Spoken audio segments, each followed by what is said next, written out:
These two grown men had never seen The Simpsons. How the fuck's that even happen? They're two grown men on a mission now, so buckle up and just strap in. Mommy's alright, Daddy's alright. They just seem a little weird. Surrender, surrender. These two grown men had never seen The Simpsons. It's America's barley basket. Welcome, everybody, to America's Barley Basket. I am your host, Nathan Fulsbach. Sitting beside me, face to face, heart to heart, skin to skin, Whoa. is your lovely co-host, Marlin Wells. Hello, Nathan. Hello, Marlin. How are ya? I don't know, man. This is weird, and I'm liking it. Right? Yeah. We're here. We can see each other. Yeah, I We am. can look right into each other's eyes. All precautions are being taken. We are both just slathered up in hand sanitizer. Very embryonic. It's very Yeah. womb-like. I so. put Purell in my ass. We are good. Just one solid bubble butt, no crack. I do not recommend it. He even put a layer of foundation makeup so you can't see any crack. It's gorgeous if you're into that kind of thing. How could you not be? That's good times. How you doing, bud? You know, I'm doing all right. Got my notes on my phone. So I don't want to brag, you guys. I got a cell phone with internet capabilities. Get the fuck Doing out of all here. right. This guy. Doing all right. Hollywood, Yeah. Nathan Fulsbach. We're just getting into season 5 of The Simpsons. It was a television program still on the air, if you're interested. Yep. Had a discussion with our buddy Joe Christensen, local comic and avid Simpsons fan, yesterday, where he was talking sass about the later seasons, as he does, as most Simpsons fans do. But we don't have to worry about that for now. Right now, we're in the good shit. We are, yeah. Joe was probably there for the genesis of this podcast. He was both bewildered and repulsed by the fact that neither of us had seen The Simpsons. I'm pretty sure he was in the car with us when we first started this conversation. I'm pretty sure he was. That eventually led to this fucking mess. One thing I was going to mention, because I don't want to forget it, I was looking at notes. You know, like this is peak Simpsons popularity in America, probably. Yeah, I'm going to say, yeah. I was looking at ratings. This show bounced between like 16 and 30 on the ratings, which is good. That seems like a big swing. Yeah, but what I was thinking is, at this point, what are we, 93? I wonder how many places still didn't have Fox. Yeah, because it wasn't everywhere by now in 93. No way. No, not at all. Like, so I bet that was the big... Christ almighty, I bet they pushed Simpsons and Murdered Children down. Like, what else are they going to sell them on? I guess Cops. Yeah. Cops and, yeah. America's Most Wanted. Yeah, fucking, I guess 90210 was kind of in the, those kind of shows seem to be in the news more than they were actually popular. Yeah. Like they were like, oh, sexy teens, which were actually played by 37-year-old chain smokers. Shout out to Luke Perry. See you at the crossroads.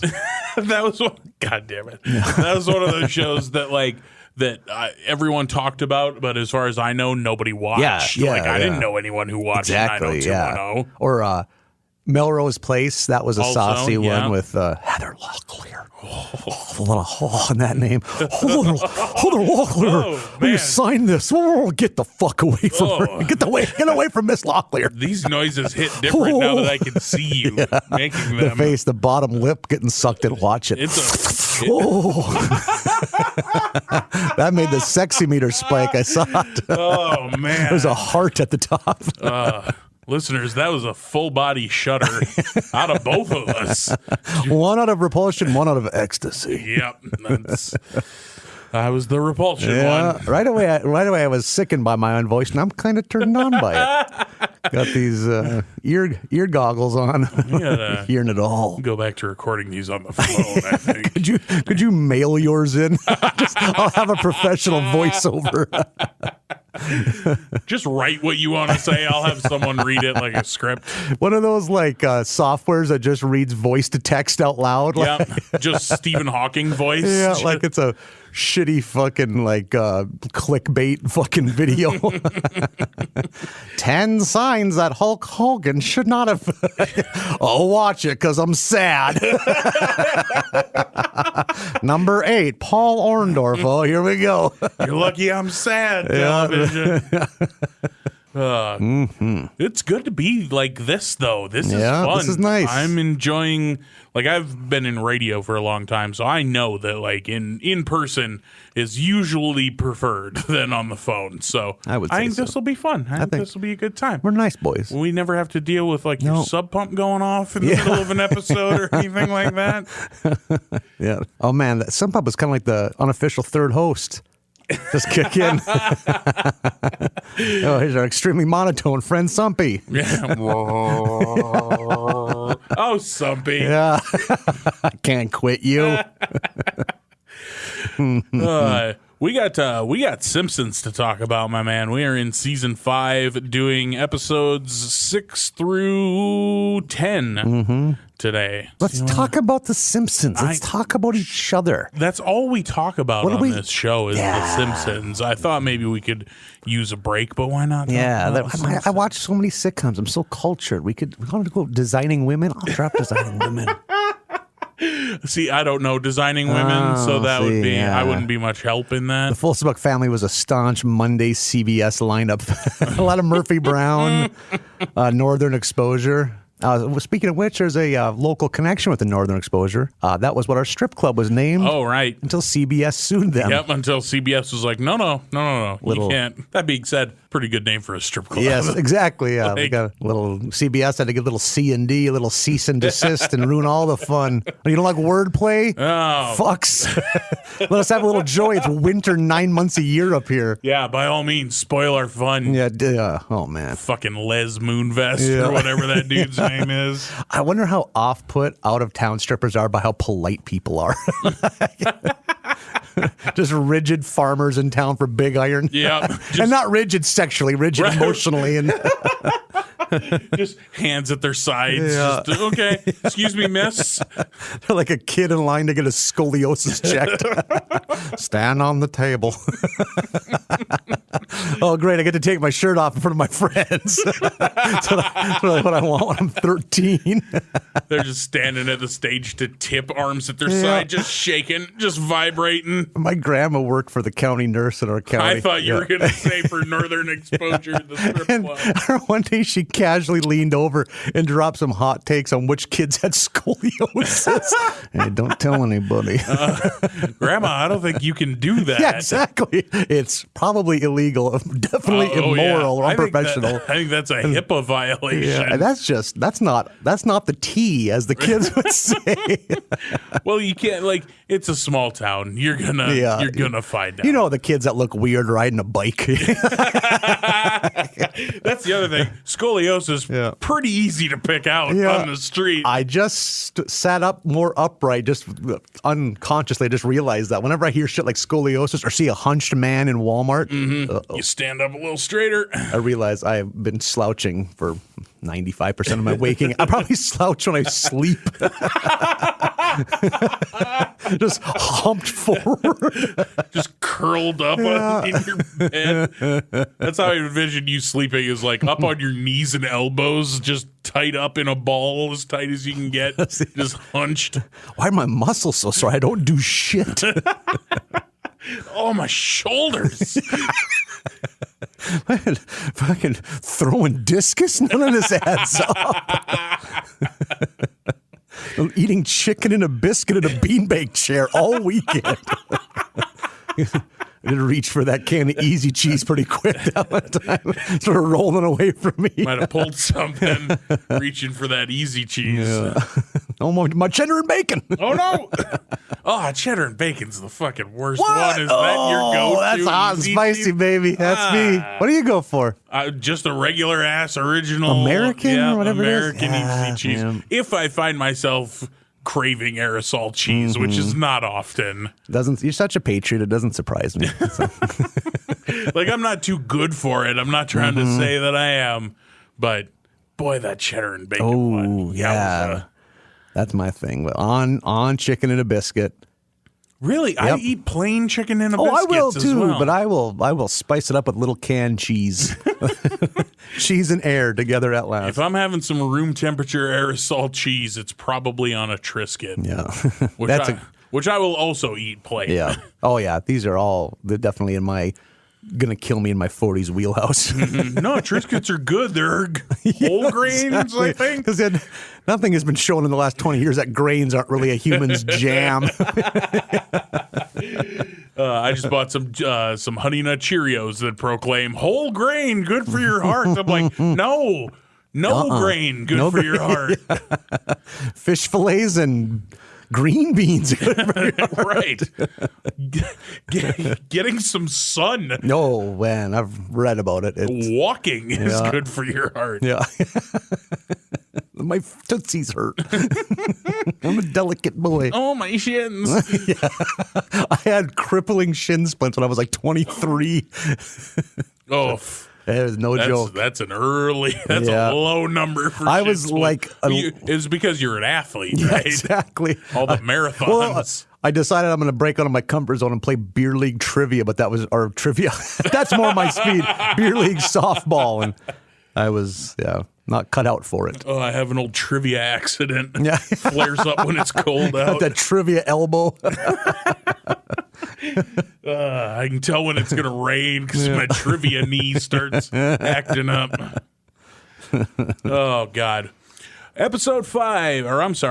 Season 5, episode 6 of The Simpsons is Marge on the Lamb. Mm-hmm. I watched these earlier today and feel like I don't remember them at all. So I don't know what that says about mindset. I didn't drink or do drugs today. I think a lot of it is just that they're consistently good. Mm-hmm.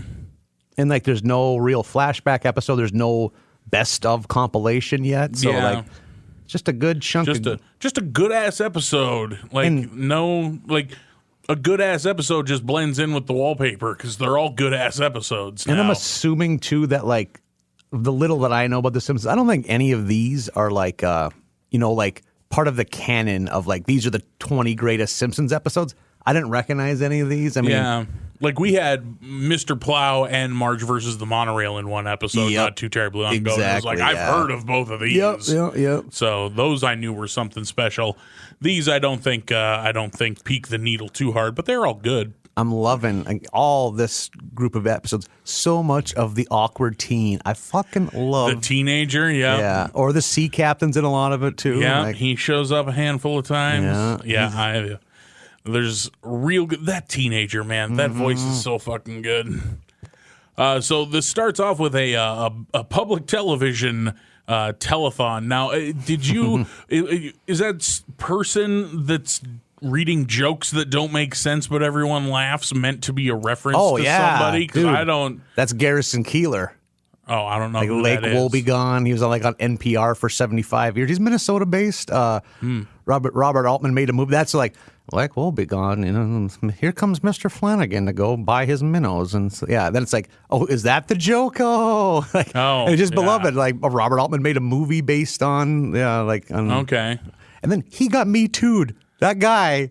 That character could be him. Like, that's not even an exaggeration. And he got Me Too. So, like, they just put him in a closet at the Minnesota NPR. Huh. I had no idea. I was sitting there much like The Simpsons in this scene, being like, what even is this? Yeah, what am I missing? No. Understand what's happening in this scene. Knee slapping good times you get on National Public Radio. Something to really shoot for. Like, I know you can put your hands together and fart into them with your mouth. Like, everyone's done that since they were 2. Just do it once, Garrison. Yeah, so I was baffled by that, along with The Simpsons. They're like, what is happening in this? Marlin, you're going to have to entertain me for a second. I'm going to practice what I preach. Okay. Yeah, there you go. And it was. That was simple. Did it look like I had to exert myself very hard? No, not really. No. There you go. I mean, you're reddening up a little bit now. Yeah, holy shit, that's a sign, right? That's a sign. Getting winded from farting into my hands with my mouth. Ooh, wasn't ready for an exhale that vigorous. Oh, my shin. Someone check my pulse. Get these heartbeats down. Oh, God. So they're watching this telethon. Marge calls in and pledges some money, which her reward for that is she gets ballet tickets. And Homer doesn't know the difference between the ballet and the circus, which was real funny because he's imagining, the ballet, and imagining a bear driving a tiny car around while the Calliope music plays. It's like, no, it's a different thing, Homer. Homer is getting so much more goofy as this show goes on. It's less like, wow, you little, and more just tee-hee, I like cheeseburgers and fun. Yeah. And he's becoming very stupid. From a purely IQ level, he's a moron. The more I'm the more I'm thinking, holy shit, did like Peter Griffin ape Homer Simpson? Oh, for sure, yeah. Which I've always heard. I've always heard that Family Guy is a pale copy, but now I'm learning that firsthand. One of my favorites finally shows back up again, which is Ruth from next door. Yep. She pops her head in, and Marge and Homer are going to go to the ballet, but Homer, in a bit of slapstick, gets an arm stuck in a pop machine and his other arm stuck in a candy machine, which is fantastic. Yep. Oh, one thing too that I'd cracked up at that the fundraiser was it was Troy McClure. He was part of the Out with Gout '88. And if we ever get any clout, that's a rhyme. Oh, if we get any clout at America's Barley Basket, we are going to do a fundraiser for gout because as a man of a certain size, Daddy's got it bad. Daddy gets the gout sometimes, and it is no joke. Oh my God! If you ever want to be humbled, gout is the iron chic camel clutch of diseases that fat men can get. It makes you look in the mirror. Real stern reminder that you're mortal. Yeah, a lot of guys that get gout are already the kind of guys that are pissing in Gatorade jugs. But boy, you're debating if you can number 2 into a Gatorade jug when the gout's back. Because that trip, it's like you have to emotionally prepare yourself for the pain of walking 18 feet to a bathroom. When it's wild, man. You eating a lot of organ meat? That's the thing. Like everyone's like, well, try it. Don't eat this. Motherfucker, I'm not just laying around eating livers, just have like goose innards in a bread bag, just chomping down like, it's just a lazy Sunday. eat more raw gizzards, but that's probably the liquor. Nathan and his tripe. Yeah. He's got to have it. I'm a man of sophistication. It used to be considered the disease of kings. Yep. Because it's a disease of excess. Yeah, so in the olden times, regular poor people weren't consuming enough garbage. But now that's garbage is the main food group. Yeah. So I think your average 4-year-old is frightened at an apple now. What's that? Oh no, it's too bright. I don't. It's too shielding their eyes from the apple. Yeah. Oh my God. Oh, and also it got me thinking. When I was a kid, I watched my dad have an amazing breakdown watching the PBS fundraiser. Holy shit! He was watching some nature show. I think it was Wild America. That was the one that was on PBS. And it was like a Sunday night at like 1 a.m. I don't know why, but he was like, we got to be the only ones watching. Do I need to call in? And he did. And he's like trying to get them to guarantee that if he pledges enough money, they'll be done. It's like, I know you're in Bismarck. And that was his ploy. Yeah. Like, how much do I have? How big a check do I have to write for you to quit doing this? I just want to watch that black bear make it through the winter or not. Playing with my emotions, PBS. I don't want a fucking book bag or tote bag. I don't need a VHS collection of Wild America. Although apparently I do, because you keep interrupting the program to beg for money. It's the fucking GoFundMe of Prairie Public Broadcasting. Yeah, I remember those coming on a lot. And being confused. Like, this isn't a show. What is happening Who right are these? now? These aren't celebrities. Yeah, it's like, that guy is in Bismarck. Yeah. Like, he's not professional at this at all. He's just a dude. Yep, just a guy that, this is part of his gig. Yeah, like, that guy mows lawns on the weekend. Yeah. He's upkeep of the building and host telethons. That's the super at the station. Real weird Venn diagram on LinkedIn. Do you have people skills? Can you landscape? You're perfect for PBS. Can you trim hedges and have like flatline television personality? Yeah. I also love, too, with the Homer getting his hand stuck in both of the vending machines. That reminded me of, you ever get into a C-Lab 2021? Hell yes. I love C-Lab. Episode where Captain Murphy has that soda machine tip over on top of him and he's trapped. The jazz-themed soda machine. And I say to myself, I need exact change. Mingus Dew, the thinking man's pop. Son of a bitch, that episode is so good. And that cleaning drone robot knocks his teeth out and collects them into a necklace. What are you, making a necklace? 4 minutes later, it zips by with a necklace of human teeth. Yeah. C-Lab 2021 is brilliant. Some of the best laughs, like pound for pound, because that's 12-minute episodes. It's a 15-minute show with commercials, so unreal. If I'm not mistaken, those two dudes, so they were, if I'm remembering the history right, they were animators on Aqua Teen Hunger Force. Interesting. And they got fired, and on their way out, stole a bunch of reels of C-Lab 2020, the old TV show. And then recorded their own dialogue over the top and sold it back to Cartoon Network. I think you're close. Am I wrong? I think they were Space Ghost Coast to Coast writers. Is that it? Okay. Yeah.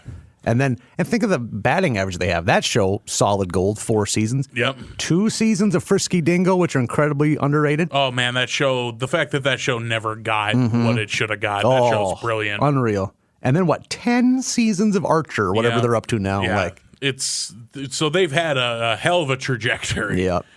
And you can just tell with their writing stuff that the same type of characters show up. Yeah. And there's you can find little C-Lab references in Archer. At one point there's I think it's the number on the front of a train in Archer. I don't know what season, but it's 934 TXS, and 934 Texas is Murph's passcode to get to where the soda machine is in that episode. I did not know when that. it That's asks awesome. for a password. Yeah, it's that show's brilliant. Yeah. Even after Captain Murphy and they do Tornado Shanks. Tornado Shanks. It still stays good. Yeah. I don't think it's as good, but it's still good. Mm-hmm. That one of those shows too didn't take long to just be going full steam. Yeah. Aqua Teen's like that too. I wouldn't say season 1's as good as the later 2 through 4 or maybe even halfway through 5 is insane. Yeah. I never got ultra into Aqua Oh, really? Teen. See, there's some I was of those... this is good, but not. Yeah. I wasn't. I was a C-Lab guy. That original run of original programming for the first 2 years or so of Adult Swim, you had C-Lab, which I loved, Aqua Teen I loved. Fucking Harvey Birdman. Harvey Birdman is so Harvey good. Birdman, the jokes are so layered on top of jokes. You can watch it 3 times in a row and laugh at different shit every time. It's so good. Harvey Birdman is brilliant. Mm-hmm. And I didn't appreciate it when the first time I saw it. I was not, because it isn't hitting you in the face as much like the other shows are. And only lasted 2 seasons. I love the Brack show. Yeah, Brack show's great. The dad character and oh yeah, Brack is a very lovable character too. There for the longest time, I would once in a while seeing the white whale, and I'd almost cause a 5-car pileup. There used to be this just boring mid-sized sedan in this town that had the license plates 3 hams, and finally I got side by side, me and my buddy. I'm just screaming at him through my passenger window. I'm roll it down. I'm is that Aqua or is that Brack show? He's like, yeah. we shared a nod. We had a moment. We went on to the lives. And it's such an insane reference. It's the first episode, Brack takes care of Thunder Cleese's pet fish, and the only rule is don't feed him 3 hams. Oh my That's the only rule for the fish ownership. And there's even a song, if you forget, remember this song. It's 3 hams will kill him, 3 hams will kill him. It's whatever you do not feed him 3 hams. And then in his head, 3 hams will fill him, 3 hams will thrill him. Why don't you feed him 3 hams?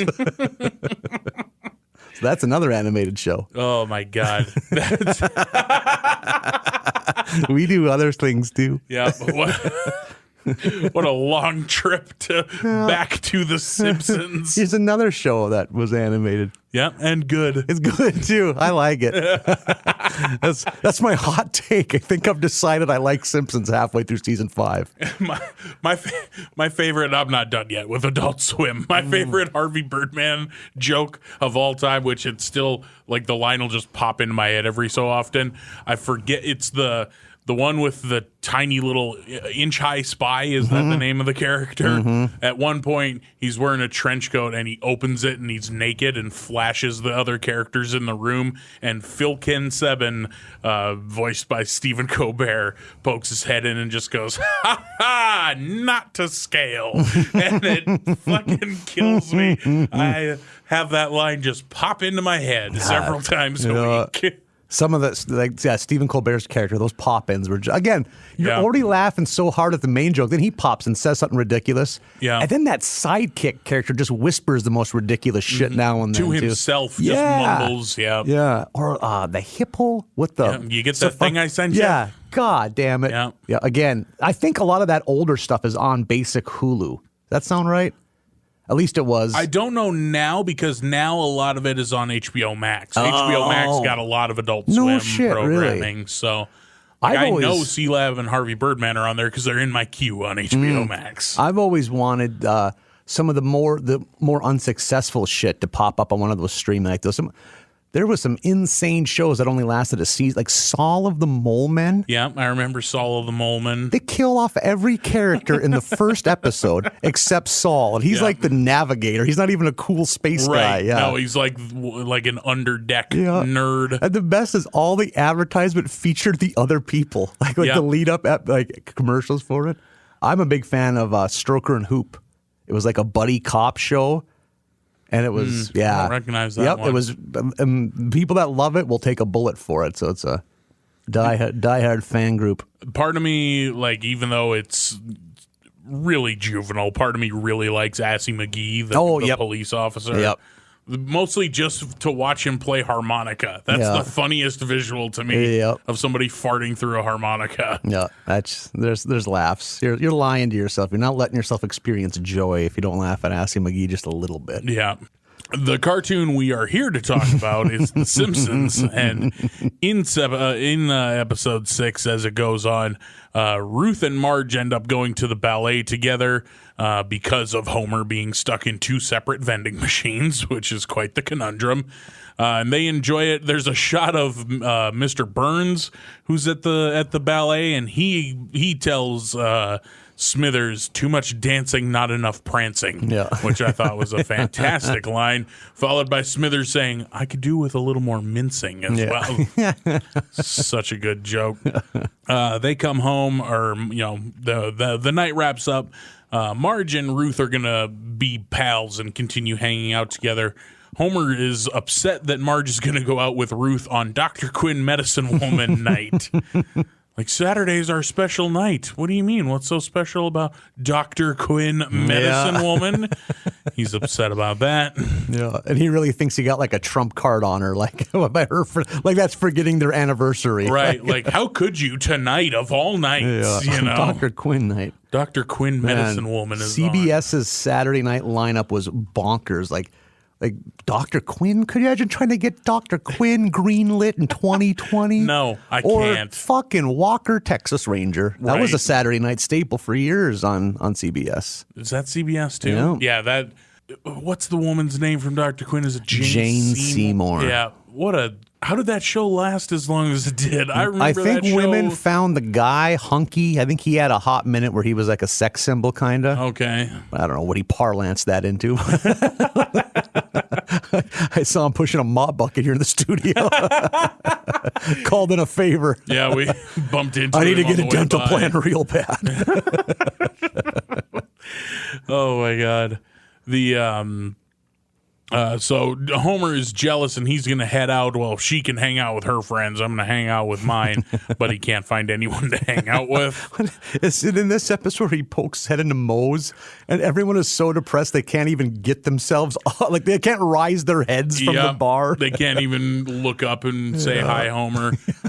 I think this is also the scene where Homer tells Moe, "Hey, get the darts out. I want to play." And Moe says, "No, we're phasing out the games. People don't drink enough when they're having fun." Yeah.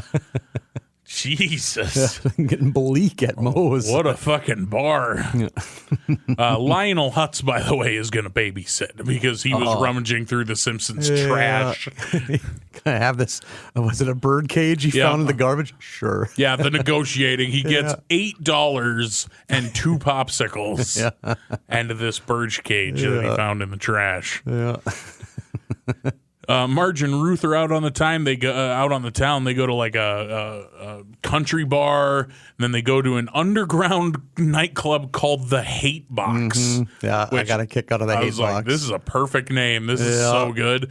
And I think there's a Quimby is low key gay joke in there because Quimby is down there and he's got no shirt on and he's covered in paint. Yeah, and she's like, "What are you doing here?" He's like, "Oh, I'm there with my 2 nephews." Oh, I didn't even pick that up. Yeah. Very good catch. I was like, maybe I'm wrong, but if I'm right, I'm like, that's very clever. Yeah. I like that a lot.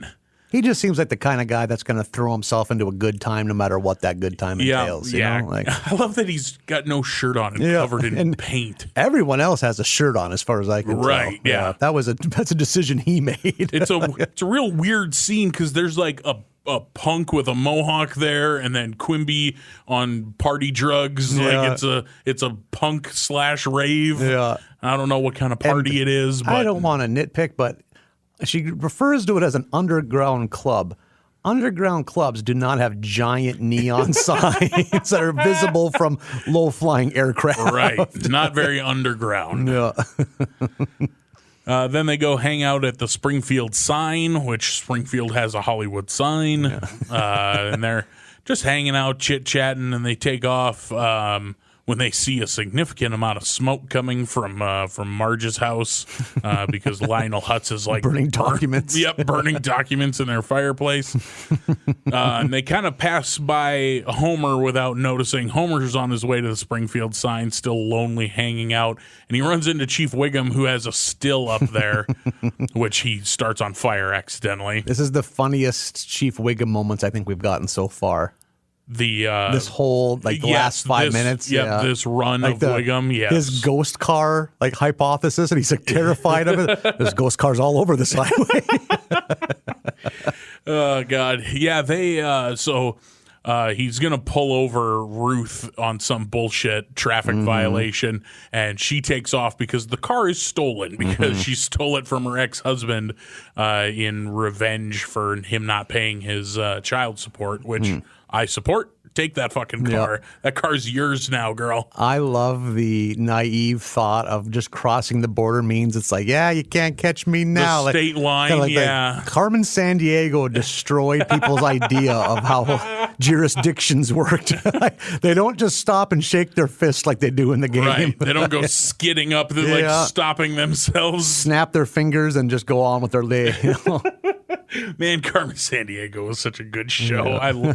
That was a must watch for me in my youth. Carmen Sandiego and Wishbone after school. I thought for sure you're going to drop Ghost Rider. And Ghost Rider. Yep. I think some of those aired in different eras. So the odds are they were not all 3 on in a row all at once. But I loved Ghost Rider and Wishbone and Carmen Sandiego, and I was a pretty fucking good geography student in my youth, so I would yell at the dumb kids on Carmen Sandiego, just like, it's Peru, what are you doing? So do you not remember it at all as an educational video game in schools?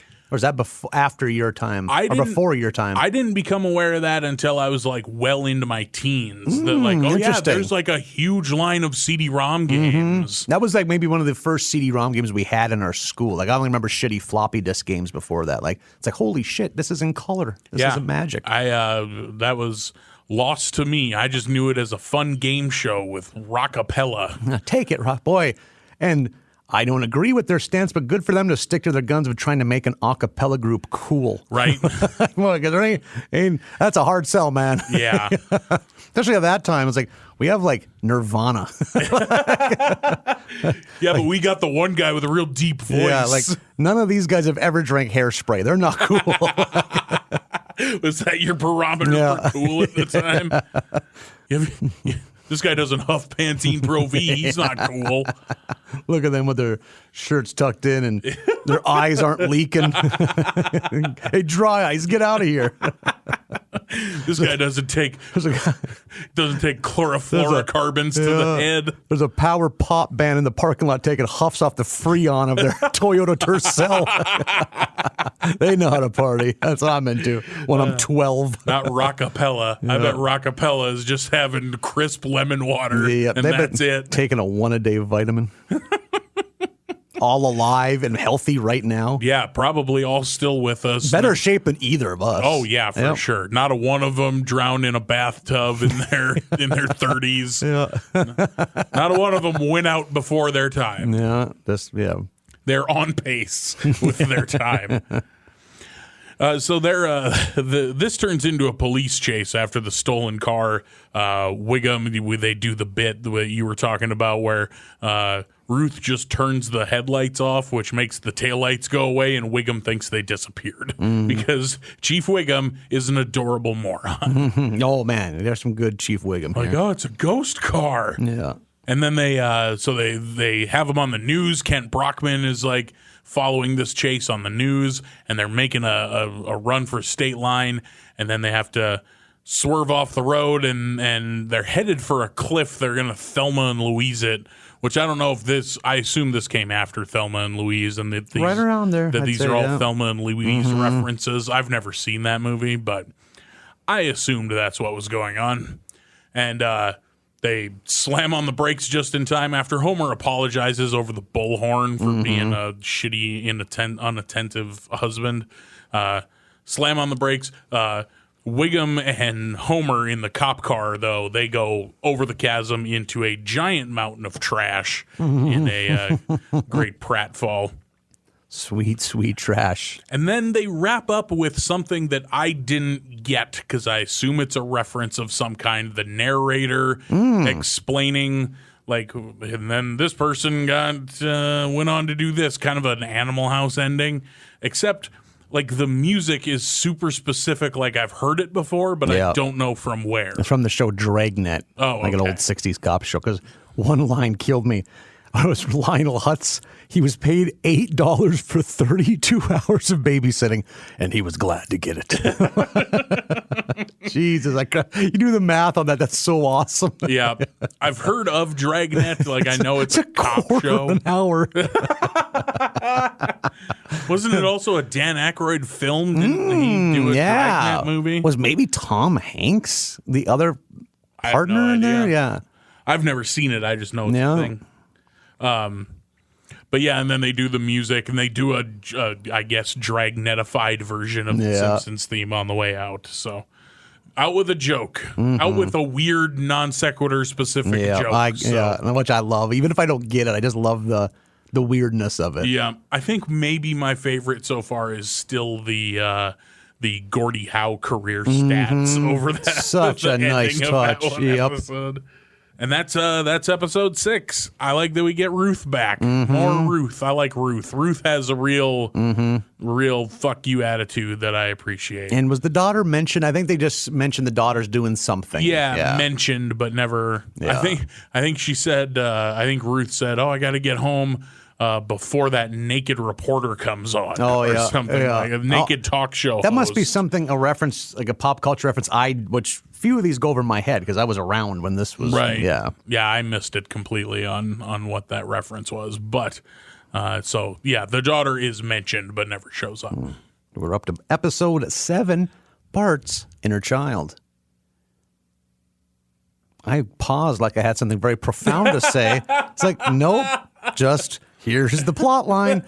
It starts with Bart pestering Lisa at the kitchen table, making faces. And it made me think, when was the last time you really put some effort into making faces? Oh, 25 years? Yeah, that was a part of being a kid. Like, I wonder how far I can pull my eyelids down. Oh, that stings. Oh, that hurts. There was always the weird kid. We had the weird kid that would like flip his top eyelids inside out, which was disgusting. When they decide the bus routes They make sure each bus has a kid that can flip his eyelids. Yeah, Like, one weird eyelid kid. Yeah, we got to pick up the Hanson family because the one kid graduated now. We need his replacement. He's in the first grade. Listen, Davidson, I know that it's 25 minutes off your regular route out of the way. Doesn't make any sense. But we got to, there's too many of these kids. Yeah. We got to divide up the eyelid kids. You don't want 4 of them on the bus. It's going to make people sad. You'll crash the goddamn thing. Don't have enough propane to get all the way over there some days, but it's I rode a propane bus as a kid. No shit. Yeah. Really? Mm-hmm. Propane school bus. Was it some kind of like hippie environmental No idea. I think that's the school bus they were able to afford that one time, like 30 years before I got to school. It's from a weird I don't know, Big Brother and the holding company bought it for a tour that never materialized. I don't know, sell it to some fucking podunk North Dakota school that has no funding. Well, we'll just put diesel in it. It'll force feed it. It'll be fine. They're both flammable, whatever. We don't care if any of these kids make it to school. And then the episode goes on to Homer looking at the free part in the classifieds, which I can relate to because I love the free shit in the newspaper. My very first note on this episode says, I bet Nathan loves the free section of the newspaper. The garbage I have gotten off the Craigslist free shit. Oh, my God. Why? Just you don't bug-riddled need any of furniture. It. Just a couch that'll vibrate. It's so full of weird eggs. Jesus. This is a beanbag? No, it's furniture. It's just full of spider eggs. It's kind of like massaging until they burst. Then it's more of a cardio workout as you run in terror. Oh, so much random shit. That seems right up your alley. And Homer also likes free shit because he was able to get his hands on a free trampoline. An old style rectangle trampoline. Mm-hmm. We had a neighbor who had one of those that I thought that was the coolest thing ever. Yep. Before the round black and blue trampoline that then everyone had. Those are like municipal ones, those square ones. They're often in schools and stuff like that. Yeah, like Olympic style trampolines. Yeah, and there is nothing cooler than the first time you get to really rip into a trampoline as a kid. It's like, I think I was only ever on one as a kid that one of the kids in my class had, and I remember this is fun for a little while. Yeah, but I'm the husky kid, and now I'm tired. And I'm just trying to get off this trampoline. And then you're immobile for 2 days afterwards because it's you don't realize how much of a workout that is on the old leg muscles. Or once you finally get off the trampoline and you just walk like you're shithoused for the first 100 yards. Yeah. But for that magical moment, it's always that kid is the cool kid in the neighborhood until. If you own a trampoline, you have to accept the fact there's going to be a compound fracture on your property. Yes. It's it should come with a fucking personal attorney phone number because it's going to involve litigation. It's so fucking ridiculous how dangerous that is. It's not much different than letting kids jump off your roof. You know, they could land it. A lot of them will. Some of them won't. Have you ever seen the people who sink them into so they're flush with the ground? That seems like a fucking crazy person thing to do too. I've seen those. So you dig out underneath it, and then the trampoline is flush with the ground, and which that would keep a fucking thing from blowing away, I guess. Which is what we deal with in North Dakota. Less chance of you getting an arm in between springs and having it just snap in half. You know, what I love too when Homer starts charging the kids. Who's the first kid that gets really hurt? Fucking Wendell. God, that just warmed my... Oh, God. Wendell finally gets out of his hyperbaric chamber and he's I'm going to be a real kid this afternoon, and then breaks his arm. Along with everyone else. Yeah. Everyone else is dead from this trampoline. A field of injured children. And then there's music playing that I know is referring to something. Yeah, some sad movie. I don't know if it's The Killing Fields or something like that. It seemed like something. It seemed like something that someone besides me would recognize, but I did not.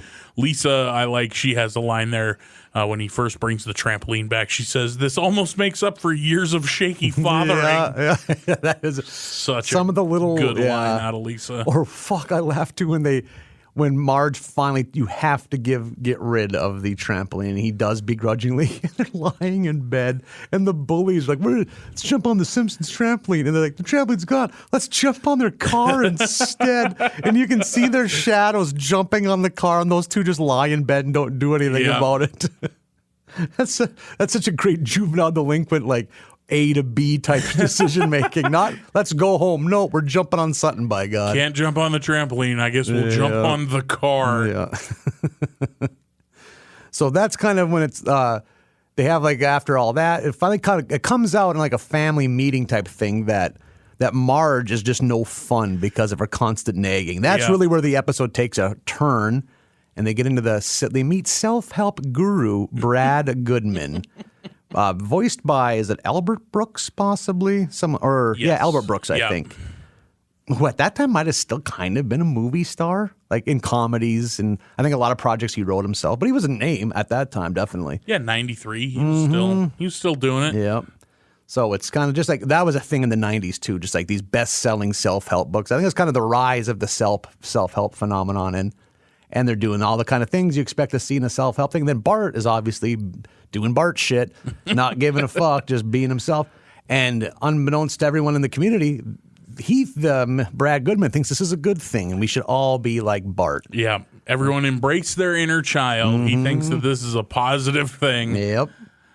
Lisa immediately dismayed at the idea of a town full of Barts. She immediately, as soon as this is going on, is like, yeah. Which, yeah.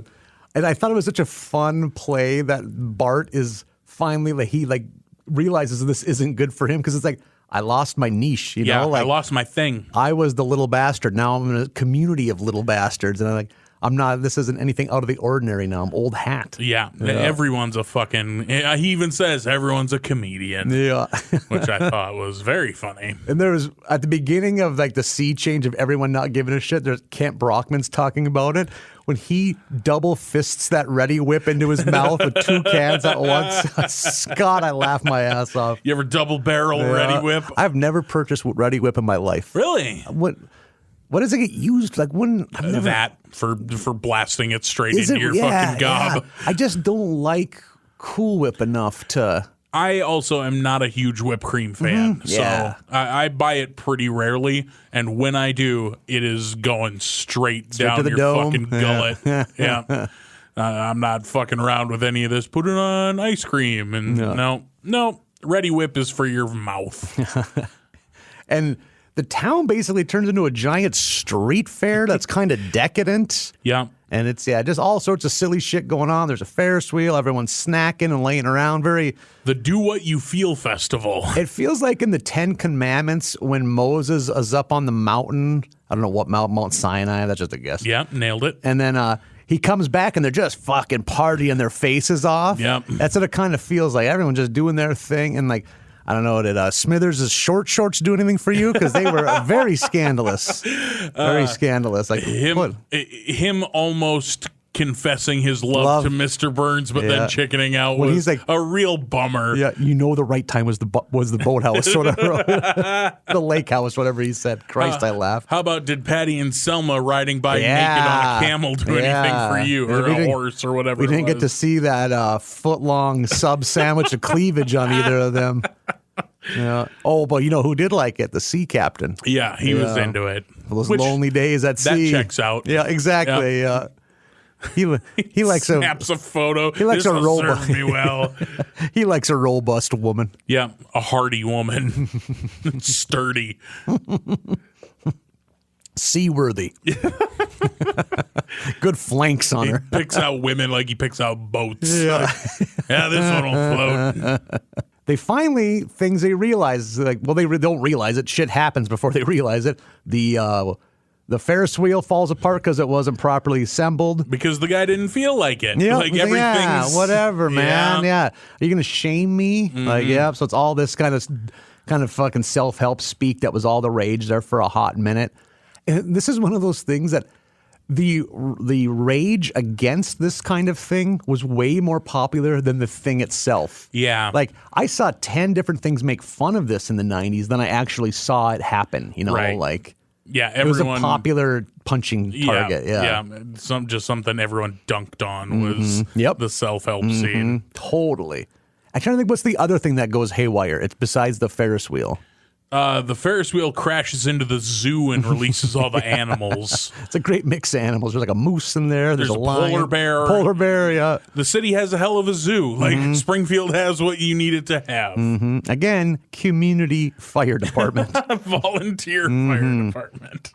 And of course, who do they turn their ire towards? Bart Simpson. Yeah. You know, I'm getting like a nostalgic warmth towards an old-fashioned Springfield mob. That's a common thing, and I love it. Like, hey, let's fucking, chase the Simpsons down. And and Homer pulls him into something. I'm trying to think where Homer is. He hiding in a float? Yeah, in a float for the Do What You Feel parade, and hides him in there, and like steps on the gas to get him out of there, and it only goes 5 miles an hour, which is fun. Those I've never been in a parade or near a parade that would necessitate that kind of float. Oh, so yeah. But wait, have you never been near a parade? I know. I was going to say, in a small town, you're almost just by chance going to be in a parade at some time. Yeah. Yeah, that's like some circle you run in has a float in the 4th of July parade. Yeah, or the homecoming parade. Yeah, that's a small town thing. That there's 40% of the town is in the parade. Like, who's watching? Like, what's the target audience here? Like, it's just people with kids to get free candy. Like, that's all it is. Like, oh, there's old man Jacobson with his tractor that he restored from the 40s. Yep. And he's going to throw candy. He's not like part of anything. He's not part of the Elks Lodge or anything. He just has a tractor, and now it's in the parade. Yep, someone that has an old Model T. Yep. That's always a thing. Have the old guy fire up his Model T. Throwing out fucking Hubba Bubba that was made in 1971. I remember going to a friend of mine that lived in a other small town. I went to their centennial or Sasquacentennial parade, and the amount of candy thrown at us was alarming. I just felt so cheated by what we got in my hometown. But it was like filling bread bags full of candy. I remember literal bread bags and tying them off and throwing them in the car, like, get more bread bags. It's like kids getting trapped under waves of candy. Like, pull the piling up like snow. Yeah, 5 and under have to be on an adult's shoulders. We don't want them to get lost in the candy tide. Oh my God, that's outstanding. Yeah. Oh man, I ate stale candy for that whole summer. And it was pretty fucking tits. I got so many dum-dums. Yeah, you're getting a lower grade of candy because these small towns don't got money to throw around on high-end treats, you know. Like, top tier you're getting in a parade is a Tootsie Roll, and those are going to be pretty few and far. A lot of Fruities. Yeah. So, maybe like or Smarties or something like that. Yeah, Smarties for the sure. cellophane's already come apart. It's just a mess. They just explode when they hit the concrete. Yeah. Smarties go rolling everywhere like shrapnel. Why do they dislike us with this sharp candy? What did we do?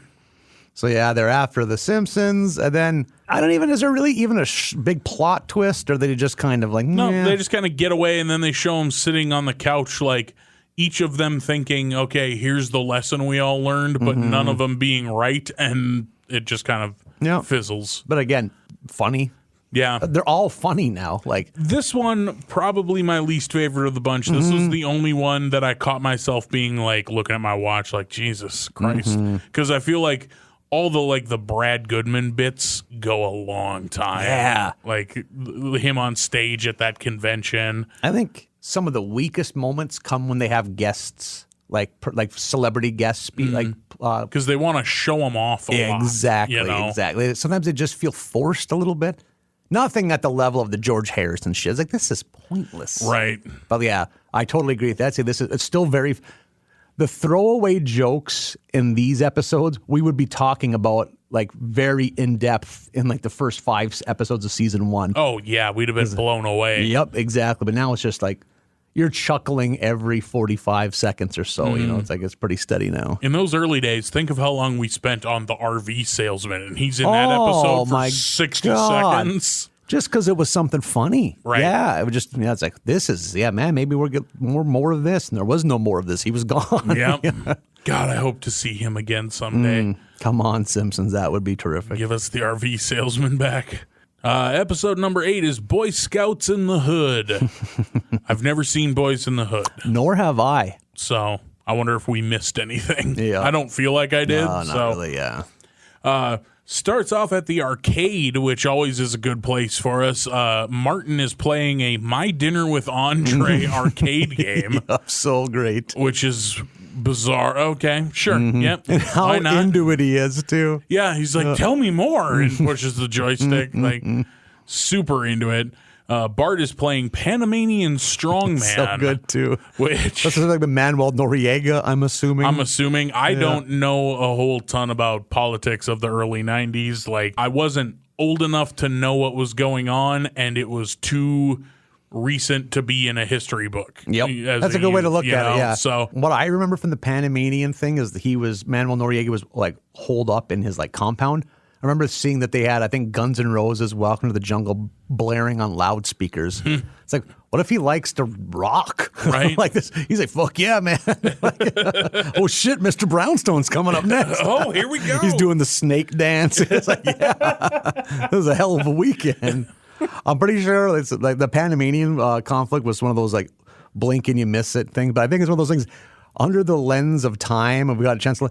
It's American nation building, like that's imperialism. Yep, exactly. It's like we didn't like him. We want people that like us, which means just give us your things. Yeah, just another American dickhead thing that we did. So. Yeah. We're going to put a puppet in charge of your country. Everyone loves puppets. Yeah, a fun puppet. Yeah. I can't believe we don't get to see the Robert Goulet video game. Robert Goulet Destroyer. Because he comes up in an episode and it's coming up pretty quick. I lit up like a Christmas tree when Robert Goulet showed up. Yeah.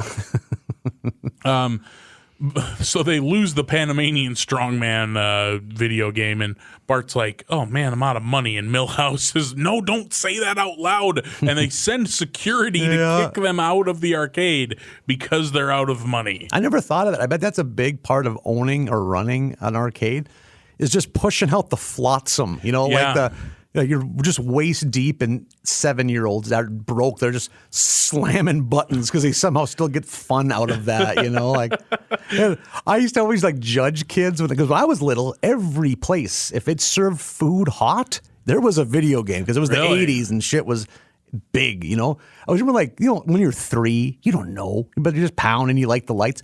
Then you'd see a kid that's like 8. It's like, bro, what's going on, man? Like, that's not playing. You see that you're not controlling that. Like, yeah, you get that you're not correlating. There's no correlation between your actions. Fuck. It's like I wasn't like emotionally mature to accept the fact, hey, if he's happy, God bless him. It was just like, no, he's a dum-dum. He doesn't know that he's not playing Double Dragon right now. We did not have much for arcade machines. Oh, really? Yeah. You could in one of the neighboring towns about 20 minutes away, the cafe had a Ladybug machine, so you could play Ladybug, which is a pretty soft video game, but I remember it being fun. Eventually, in high school, like the gas station put in a Bad Dudes and a Rampage machine. Oh, nice. Bad Dudes is a classic. Rampage is fun for 4 minutes until you're like, oh, never mind. I can almost rattle off. The pizza place in Botno at one time had a game called You Are a Kung Fu. There's some translation issues there, but I'm pretty sure that's what that game was called. It was like it was kind of like a head-to-head fighting game, but like you beat the person, and then just the next person came up, and each person had a different weapon. Okay. So I think I've read that it was kind of ahead of its time, but then they also had double or heavy barrel. I love heavy barrel.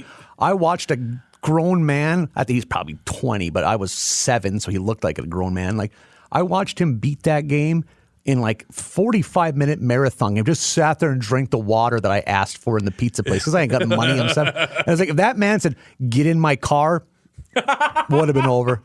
And you could have laid out the facts. Like, hey, we don't want to get too graphic because you're a child, but bad things could happen at that man's apartment. Like, I mean, hey, fucker could teach me how to beat Heavy Barrel. I'm watching him play Heavy Barrel. Yeah, and he's What do you very want good from at me? this. My dad doesn't play any video games. So He this thinks is my new dad. my dad could have so many quarters in his pockets, impeding his ability to walk. He would never give us a quarter. It was like this weird, I don't know, fucking character build. Like it's just sadness building, sadness building, not character building. Like, no, they're dumb. The food's coming. We haven't ordered. I don't know how good you think about it video games. I will be back here bored very quickly. Yeah, I'm not going to stick around. Yeah. Back when Pizza Huts were dine-in, What a time to be alive. and you would end up at a Pizza Hut in Bismarck, they had the Nintendo arcade cabinet that had like the Super Nintendo controllers molded into the deck.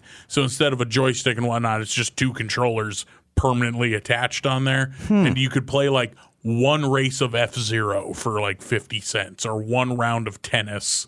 Or I think Super Mario World was also in there, but it was somewhere in the machine was a timer that was going to turn your game off after X amount of time. F-Zero makes sense because I think that was one of the OG Super Nintendo games. Yeah. If it wasn't a launch title, it was pretty close. Yep, damn right, yeah. And the Dairy Queen in my hometown had a Avengers. It was like, Oh, hell yeah. The beat 'em up? yeah. Yeah, that's a great game. It had like that weird time in the late 80s, early 90s when Vision was like almost white Yep. instead of his regular color scheme. I was like, yeah, I remember that game. Trying to think. Vision, Captain America, Hawkeye is in Hawkeye, that. but who's the fourth? Is there a female lady woman? A female lady woman? Female lady, that was the superhero's name. Yeah, female lady woman. Making it in a man's world. Now that I think about it, our bowling alley so our bowling alley was open when I was very young and then closed for a long time and then opened briefly again when I was in high school.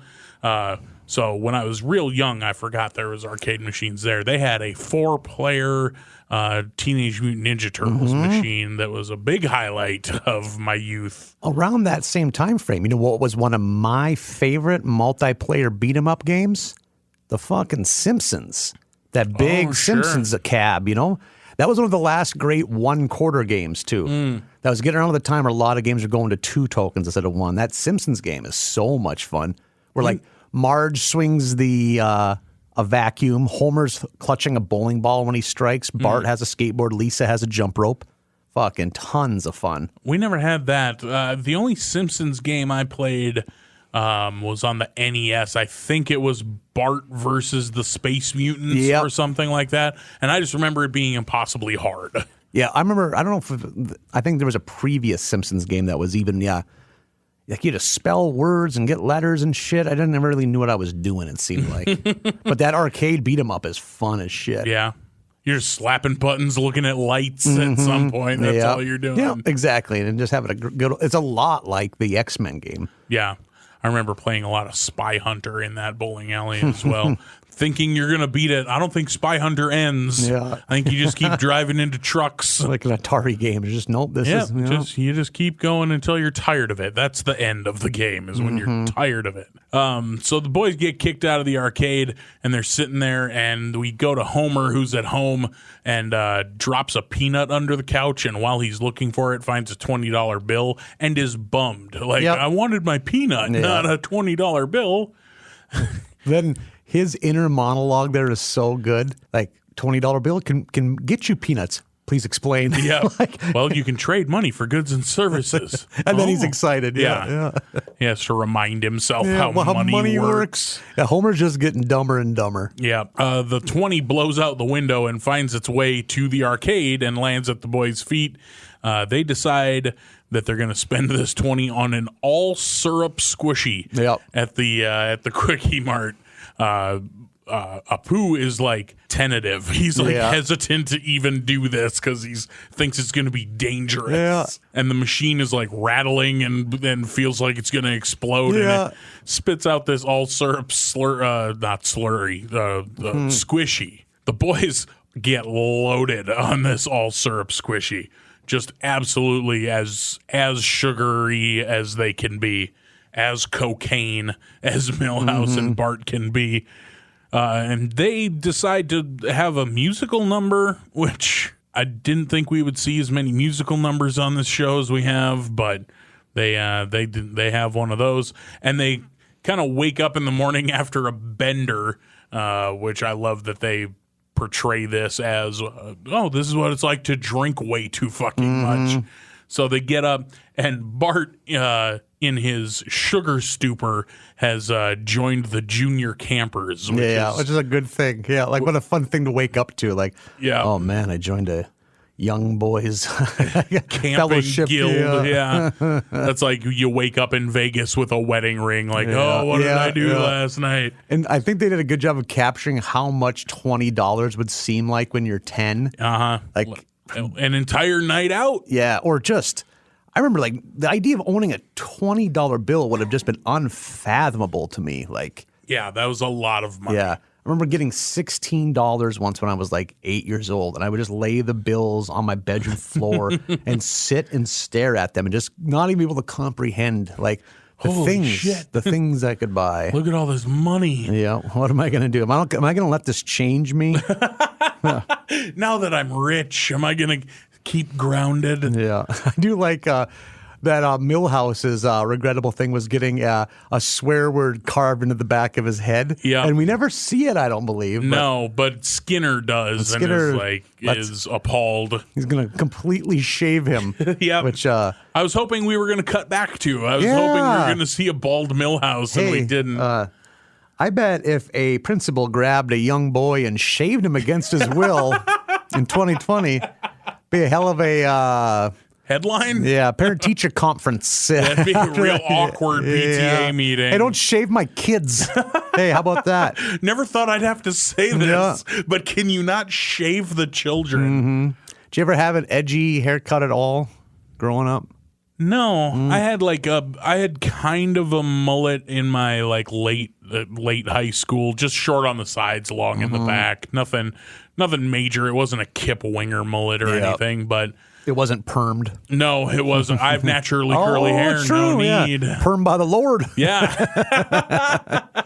the dome over my head is heaven. That you just let that blow dry it out. I kind of wanted a mullet. My mom would always poo-poo it. And then I remember really wanting a spike, like when I was like 8 or 9, because that was all the rage.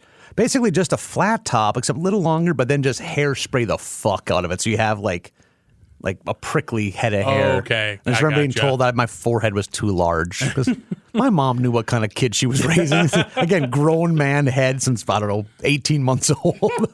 Giant. Just bobbling around on my weak-ass neck at that age. It wasn't in my youth, but in my 20s, I had a mohawk for a long time. I think when I first met you, you had a mohawk. Probably. That sounds right. It got to the point where if I stuck it straight up with glue and hairspray, I couldn't get in my car. What are some of the other things people use to put a huge mohawk? There's egg whites? Egg whites is like good for your hair in a conditioning sense. I don't know that it's a stick-em-up product. Okay. Classically, like the 70s punks were putting Elmer's glue in their hair.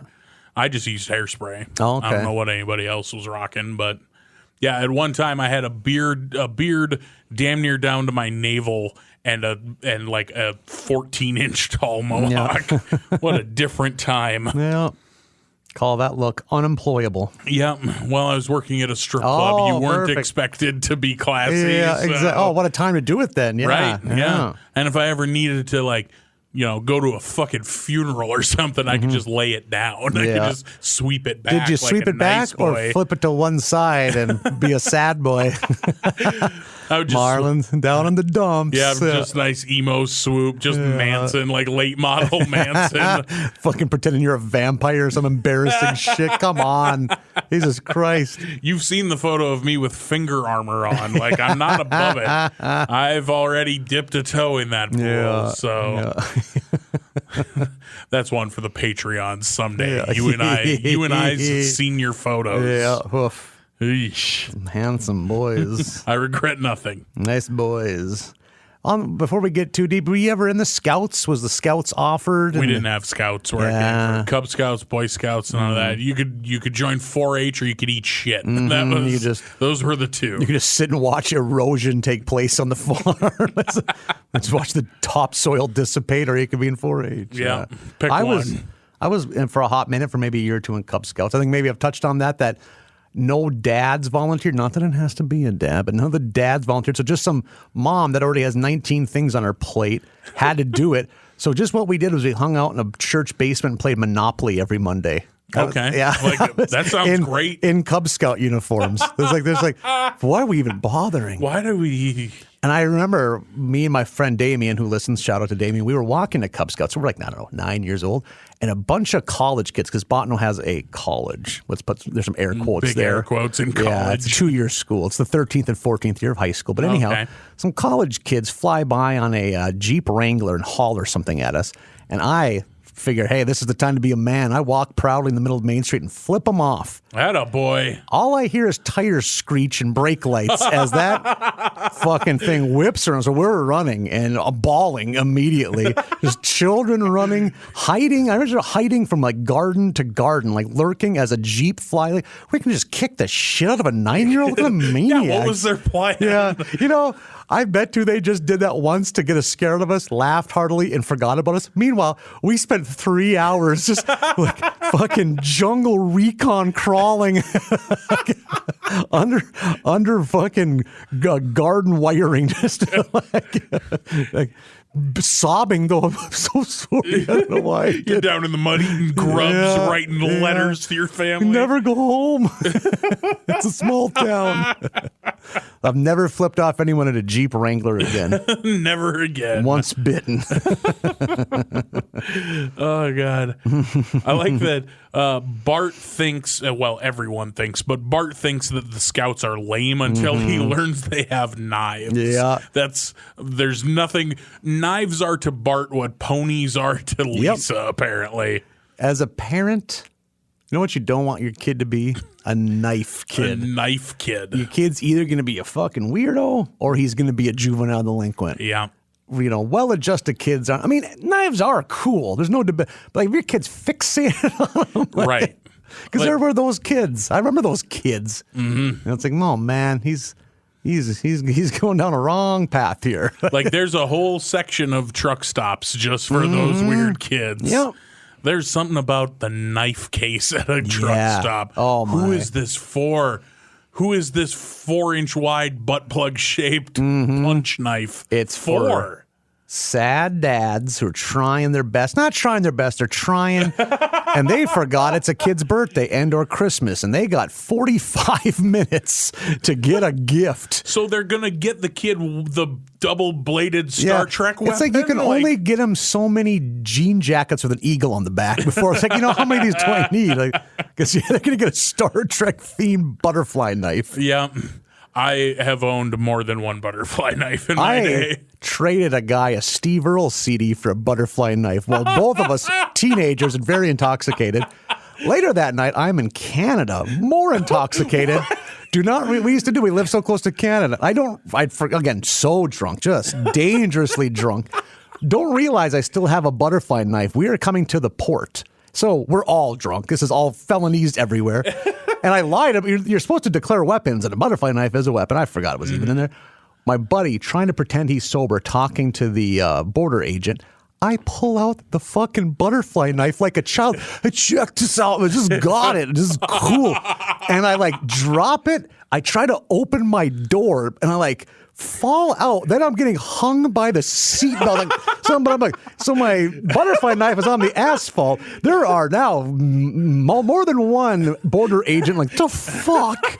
And I'm just reaching for it. Not smart enough to unbuckle my seatbelt. So I'm almost blacking out. Little sausage fingers just grab that. I finally get it. And my friend just violently pulls me into my seat. It's fuck off. And you guys want to know what pre-9/11 border crossing was like?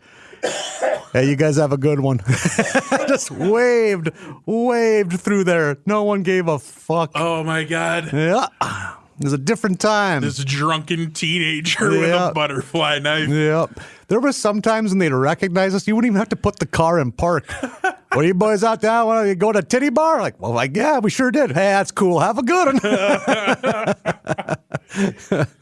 It was a different time. A different time. I'm trying to picture who the driver was. Not that you listeners care, but just I know who the driver was. Very kind man, because I should have been pistol whipped as soon as we got onto the American side. Takes your butterfly knife and sticks it in your leg. Stabs at my love handle. Did you get? Dumb baby Huey motherfucker. You could have done that at any time. There were so many shenanigans at the border. The stories those Canadian, those would be Americans, or we're coming into America. What those guys could tell of how we act and trying to pretend to be. It's 4 a.m. Yeah, just up here checking out the foliage. Thought I would go to church, get an early start on it. I want a good seat. Yeah. Many people got DUIs in Canada at the Burger King drive-thru in Brandon, Manitoba. So you know what they did? Never went back to Canada. Just, I'm done, I guess. Yeah. You end up having a kid with your high school sweetheart. That kid wants to play hockey. Too fucking bad. Dad can't go to Canada. Yep, can't go to your games. 75% of our opponents are. So hope you like basketball shit for brains, because Dad made mistakes when he was 19. The sentence I once traded a butterfly knife for a Steve Earle CD is the most late 90s teenage North Dakotan sentence I've ever heard. I traded, me and this same guy I traded, I think it was 11 cans of Bud Light for the Tales from the Crypt Demon Knight soundtrack. And then at a house party, I traded him the Eric Cartman t-shirt I was wearing for his entire comic book collection. I was like, do you mean him? Oh, yeah, that t-shirt's the tits. I'm like, he doesn't know it yet. Every store in the fucking mall in mine are just waist deep in South Park. But it was kind of new. I was like, I will peel this shirt off and wear a very unflattering undershirt for the rest of this party. I got fucking 700 back issues of Punisher to read now. Oh, my God. We need to go back to a barter system. It's simpler time. No fucking wonder you like flea markets. Yeah, like no we shit. Talked about last week. So Bart is on a quest to get a knife. He has to like pass classes to earn a knife. Read a book. Yeah, and he starts getting kind of into this whole scouts thing, but like only the paths that could lead to delinquency. Like he takes up trapping and then starts trapping Homer. Yeah, and there's some good gags there too. Yeah, like he gets him in like a classic overhead snare where Homer's swinging upside down. My favorite of the ones is when he has just a pie sitting on a blanket that's clearly covering a hole in the driveway, and Homer just eats Doesn't shit even through there think twice. Yeah. And that's not the first time he's been trapped, and he's still just like, ooh, pie, and falls through the driveway. And that overhead snare, ooh, floor pie. I think that's a different flavor. Yeah. Ooh, floor pie. Oh, God. And then it's the father-son rafting trip coming up. Ned Flanders, by the way, is the head of the Scouts. Of course. And he's so good. Mm-hmm. And they go rafting. There's a lot of Ernest Borgnine jokes, and I don't know who Ernest Borgnine is. So I was so far out of the loop on this. And yeah, Ernest Borgnine just recently passed away. It was into his 90s. I think he might have still been acting, which is crazy. A man shaped like that lived that long. He just has dying in your 50s written all over him. And man, just by that, the timbre of that man's voice, there had to be a pretty good chunk of the 50s he was living off scotch. He just has that vibe. Guy that knew how to have a good time. The old alcohol and cigarettes voice. Yep. The Wolfman Jack combo. Yep. So I don't even know if he really had like a thing he was known. He appeared in multiple TV shows. I think in like the 50s and 60s he was in some big movies. So like, yeah. There's one, what's the movie where someone is like delusional and they think there's like a giant rabbit that's their friend that's following around? No I think idea. He might have like been nominated for awards and shit for that movie, yeah. they make a lot of jokes at his expense in this episode. They spend a weird amount of time cutting back to, hey, what's he doing? Yeah. I do like the idea that the scouts, and if you don't have a dad that's up to the task, they get a celebrity to be your pretend dad. Yeah, they'll assign you a dad if you don't have one. Yeah.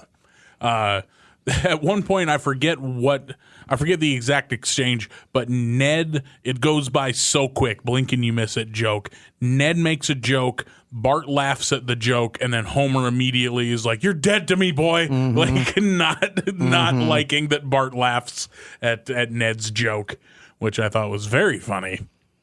The rafting trip, believe it or not, in The Simpsons goes awry, and they end up drifting out to sea.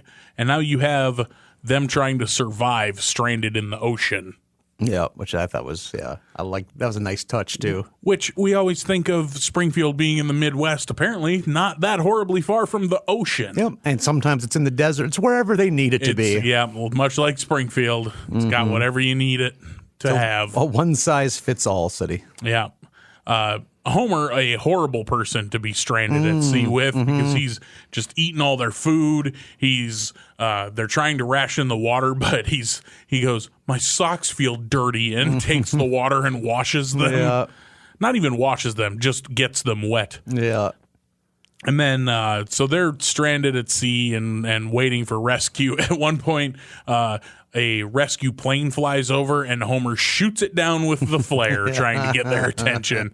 Just blam, takes down the plane with the flare gun. Yeah. Catching that fish and just letting the reel spin out and the string just disappear was so great. String too. wasn't attached at all. Yeah. And then sits there and thinks, like, he'll come back. Yeah. Here, fishy, he'll come back. They eventually smell a Krusty Burger being cooked. In the fog. Yep, in the fog. On an abandoned offshore oil rig, they still had a Krusty Burger running. Yep, and we told you this was an unmanned oil rig because Krusty's there talking about how he's losing his ass on this oil rig franchise. And so they follow Homer's nose back there and get themselves rescued at the oil rig. And that, unless I missed something, pretty much wraps it up. I don't have any notes after that. Bart, I don't know if Bart's going to stay in the Scouts. I don't think so. I don't think that's so a one and done. Considering Homer gave him a Swiss Army knife, so he's got what he was in it for. Yeah, exactly, yeah. I don't think we were ever Swiss Army knife people. We were more no-nonsense, just here's a fucking jackknife. I think I remember maybe getting a couple chintzy ones over the years. Yeah. Well, the Swiss Army knife people really had to take it in the shorts when Leatherman became big. Right. Yeah. It's like, it's two of those and a pliers. Yeah. And you look at like the plier or like the screwdriver that comes on a Swiss Army knife. It's like, you're not taking motor mounts off with a fucking Swiss Army knife. That little scissors, why is that even there? You know? Yeah. You got to do some fucking sewing out in the field, I guess. Yeah. I never know when you need to hem something. Yeah. Like everyone carried a knife where I came from, but just like a pocket, like a little jackknife, just because you were going to need it pretty much every day. Cutting twine off a hay bale or some shit. I always keep a little pocket knife in my car because it's nice for opening packages. Oh. You bring your mail with you sometimes, you know. Oh, what's this? Oh, what's this? Little sweet treat. You open your mail in your car? Well, sometimes I used to pick it up because I'd walk by that way. Okay. And I was like, I'll just bring it with me because I'm a child. I couldn't be able to sit and be a normal adult knowing there was a package in my car that I could have enjoyable things in it. Yeah, that might have licorice in there or whatever you I'm ordered. I'm a fucking weirdo garbage person, so I've got random shit from eBay coming at all times. It's like, what's this? It's like fucking a most wanted list from 1934 that was taken from an abandoned Kansas post office, which I used to buy. Wanted posters? Actual ones. I found it fascinating. That's kind of okay. Yeah, I can get behind that. I got some as weird, a collection, like German spy ones. That was like the coolest shit. I was like, this is okay. Yeah, or random basketball cards, random comic books. Let's see. Here's a different colored axe than the one that He-Man usually has. I need to own that ? Sadness face. Funny that we're talking about this. Shout out to Daniel, one of our faithful listeners. I told him about the story fucking going all around here. The same guy I made awkward T-shirt trades for comic book collections. I briefly lived with this man. Man, we were teenagers right out of high school. And I would sometimes get blackout drunk, and I didn't own a credit card, so I would go into his bedroom as he slept, take his gun. It had to sound like I was knocking everything down because I was, again, barely coherent. And I would order shit off infomercials, like sounds of it was the girl from the cherry pie video. I remember she was the host of the infomercial. It's like, you need 8 CDs of the best of hair metal. Like, she's right. I do. $100? Like, how can I say no? Fucking dumb. It's 8 CDs. Yeah. That's like barely more than $10 a piece. Yeah, at that time that was a good deal. That's insane. Yeah. Pass up 80s rock at these rock bottom prices. I also bought an omelet maker with yet another roommate's credit card. I mean, I did pay for these purchases, but say, hey, bro, you got to go to the bank like tonight. Which in our hometown, the bank was open from 10 to 1. Yeah, it's a real tight window. 4 days a week. Yeah. Good luck, fuckers. Yeah.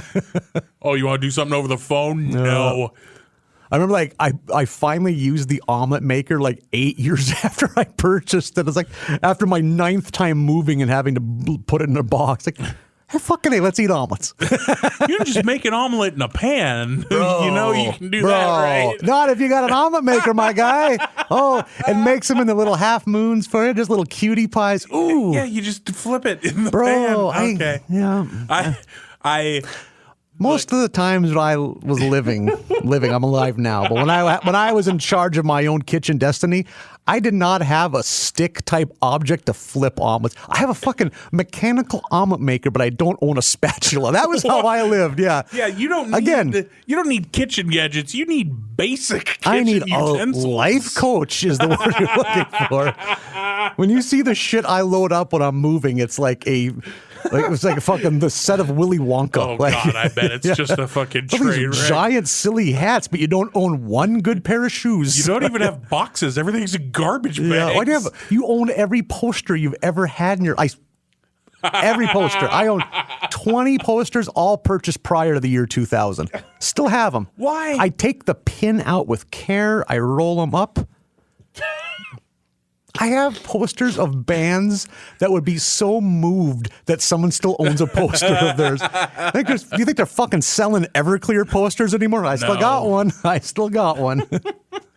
Everclear I saw in concert not but a few years ago, and they put on a very good show. I enjoy Everclear immensely. They've played so many cheap priced festival type things, and usually incorporated with food. Yeah. So they let you in pretty cheap. I've never caught them. And like, there's some Everclear songs that I adore. Heart Spark $, off the Sparkle and Fade album. It was a forgettable single, but a hell of a banger. So don't know that one. Treat yourself. I absolutely cannot fucking stand Wonderful. I hate that song with a fiery passion, and that was big right when we got VH1. Like that was an inescapable song. Yep. That was really VH1's wheelhouse was late 90s, early 2000s. You had Behind the Music. They were putting out a different list, and I used to love those list shows. Like just the Talking Heads shows. I Best love Week the 80s. Ever type shit. Yeah.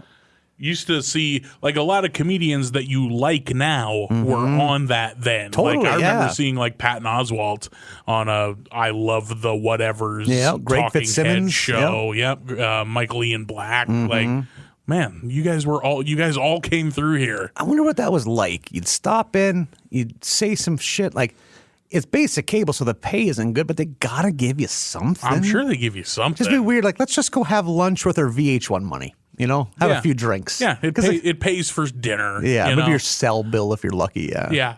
I think that's a cool life that they were living in those days. Those shows. No money spends better than money you got for being dumb. Yep. You and I can both attest to that. Absolutely. Yeah. No money spends like comedy money. Yeah, because you earn it foolishly and you usually spend it foolishly. Yeah. Oh, I stood on stage in front of 24 bored oil field workers and talked about my butthole for 30 minutes, and I'm going to spend this on rent. Yeah. Yeah, that's always a good time. Or spend 80% of it at that bar. Yeah, or yes, give it all right back because they sell the alcohol. But one thing we will both agree to is you get a lot of bang for your buck in oil field bars. Get a round of shots. What's it coming to? $9. But I got $9. Okay. Whatever fits on the tray, $9. And then they're baffled when you give them the dollar tip. It's like, what's the no? No, it's $9. No, I understand. This is a tip. When they're like suspicious and they slowly pull it towards them. It's like, I once got like an iced tea glass filled to the brim with Grey Goose vodka and was charged $3.25. Yeah. Like you guys can't stay in business like this. Yeah.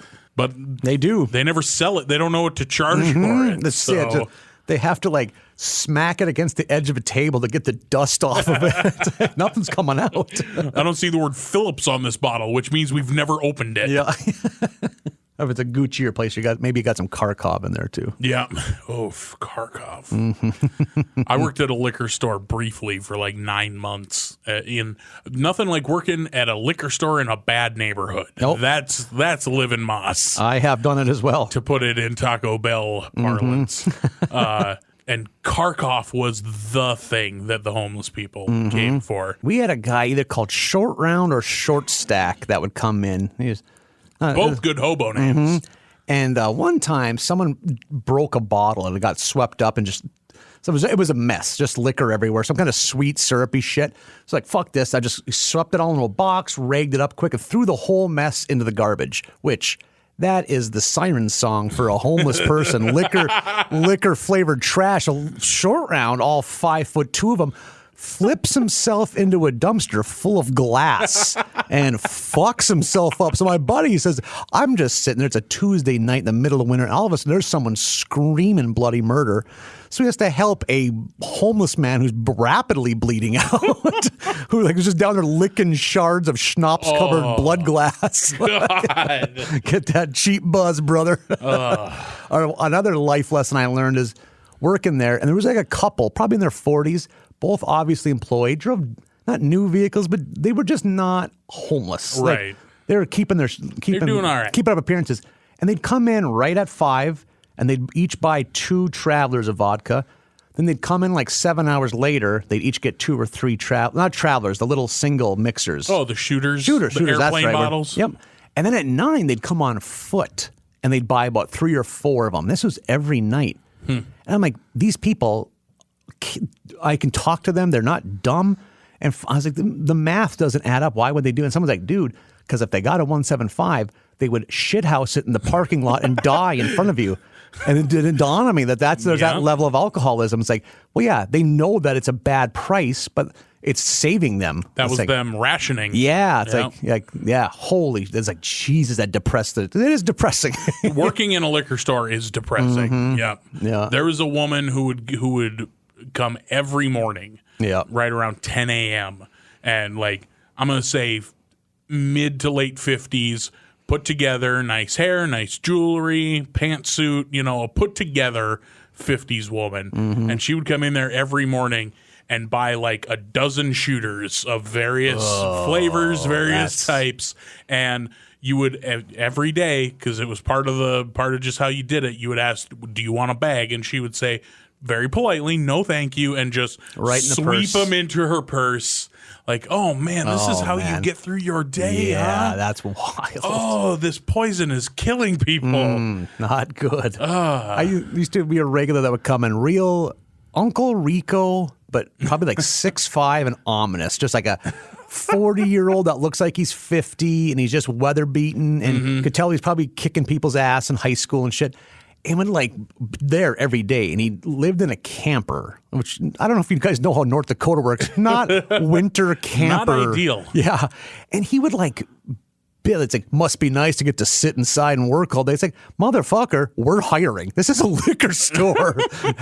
We're always hiring. Yeah, like, it's not like this is nepotism that got me this job. It's not like it took some high-powered string pulling for me to get $6.25 an hour. Like, I'm not here because I'm somebody's nephew.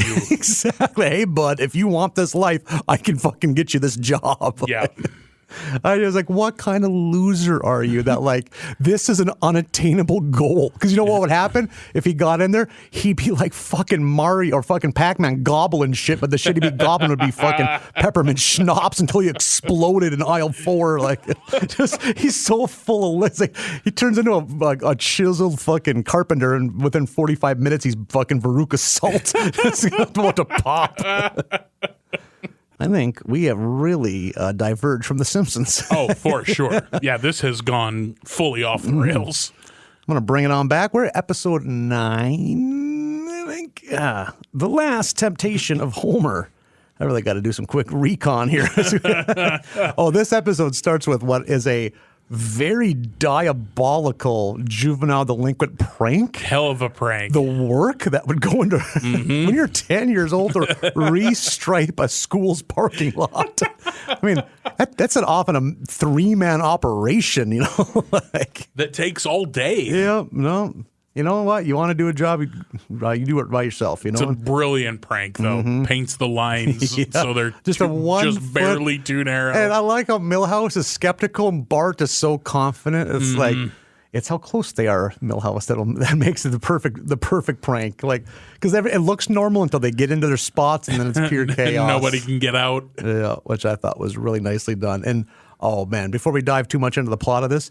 That commercial that's super like kind of sexual, and it turns out it's for ringworm awareness. Yeah, like, check your scalp for ringworm from the National Ringworm Association, and then underneath it says the other NRA. I thought that was nice so too. Good. And then in most of this episode is kind of a Homer centric, like a workplace episode. Because it turns out again, as always, they're poorly ran. the power plant, yeah. And then finally, it's all dudes, and like I can't remember, some kind of government agency repels from holes in the ceiling, and lets them know you got to at least hire a woman. And then there's that duck. He's hired a duck before he's hired a woman with a little hard hat. Yeah, and they do hire a woman, and she's very attractive, very shapely woman. And Homer, say what you want about Homer. Homeboy's faithful. That's always been kind of a theme in the show. Homer rarely has a wandering eye, but this woman was built in a fucking lab to be fucking Homer's Homer's crush, because she's attractive and yet she's a fucking dirt pig, just like Homer. Loves laying around, donuts, drinking beer all day, just being a layabout. Homer's doing what he can, but you know, the urges. The sirens call. The urges of a woman that'll eat donuts all day with me. And drink beer and watch sports. Yeah. Oh, another thing I think is fascinating is that her name is Mindy Simmons. Mindy is into Homer as well, which is... Yeah. That's a leap. How does that happen? She's a good-looking woman, and Homer's Homer. Like, they show them in the elevator together, and Homer is in his own head being like, think on sexy thoughts, think on sexy thoughts. Yeah. And there's a few gags there, and then when you come back out of his head, she's doing the same thing. Yeah. Like, I'll be damned. And kind of while all this is going on, Bart is found out to have some kind of weird temporary lazy eye, I think is what it is. Yeah, exactly. So he needs corrective lenses. Yeah. Then he has like psoriasis of the scalp. Yeah. You got to put some scalp cream. And these ridiculous lifted shoes. Yeah. It's like an imbalance issue he has. So giant clog shoes. Yeah, he goes from being, a cool juvenile delinquent to a complete nerd. And is getting and immediately the worm turns and he's just getting beaten by everybody. Yeah, all the other delinquents, Nelson and the 3 are just fucking wailing on him in the hallway. And there's a great scene where he's like escaping that and like a locker opens and he's pulled in.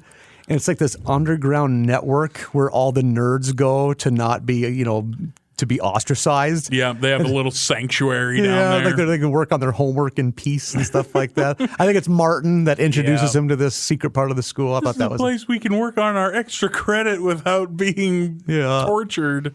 Are there any other known characters, or it's just a weird mix of nerds? I think it's just a blend of nerdy characters we've never seen before, with Martin being the one exception. Yeah. There's a great Martin line earlier where he's trying to get Mrs. Krabappel to call on him because he knows the answer to whatever question, and he keeps just waving his hand and waving his hand. He's just vibrating. He's so excited, and he finally shouts out, "Call on me, Mrs. Krabappel. I'm ever so smart."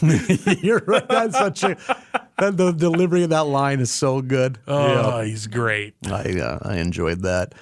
Oh, and another thing that I love too is like Homer again. There's a very faithful man. He's like, oh, I'm finally home to my wife and my loving family. And Marge is just repulsively sick. Yeah. There's like tons of eye gunk and she's just all stuffed Got up. a bad cold. Yeah. Bart is a nerd. Lisa's fucking up dinner. So it's like the Simpson clan's not really selling themselves as something worth coming home to, which I thought was a nice touch. Like, Yep. And then, he thinks he's got it licked, but then they end up winning some kind of thing where they got to go represent like the Springfield power plant at some kind of like nuclear conference. Yep. And they got matching hotel rooms. Right next door, all connecting that kind of door. Stuff. Yep.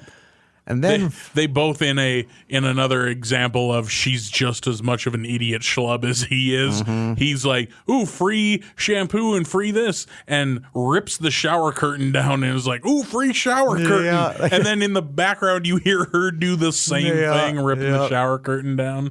Oh yeah, very good. And then just when they think he's one more temptation thrown at the man and he somehow passes it, then they get nominated for king and queen of like the power company convention. Yeah. Which is an awesome thing to do. And they win and they win a free dinner at Capital City's most erotic Chinese restaurant? Romantic, one or the other. I thought was what an awesome thing to mention. Yeah, Like, most romantic Chinese restaurant in Capital City. were you ever nominated for any kind of royalty? Oh God, no! Really, even a school that small? I think like.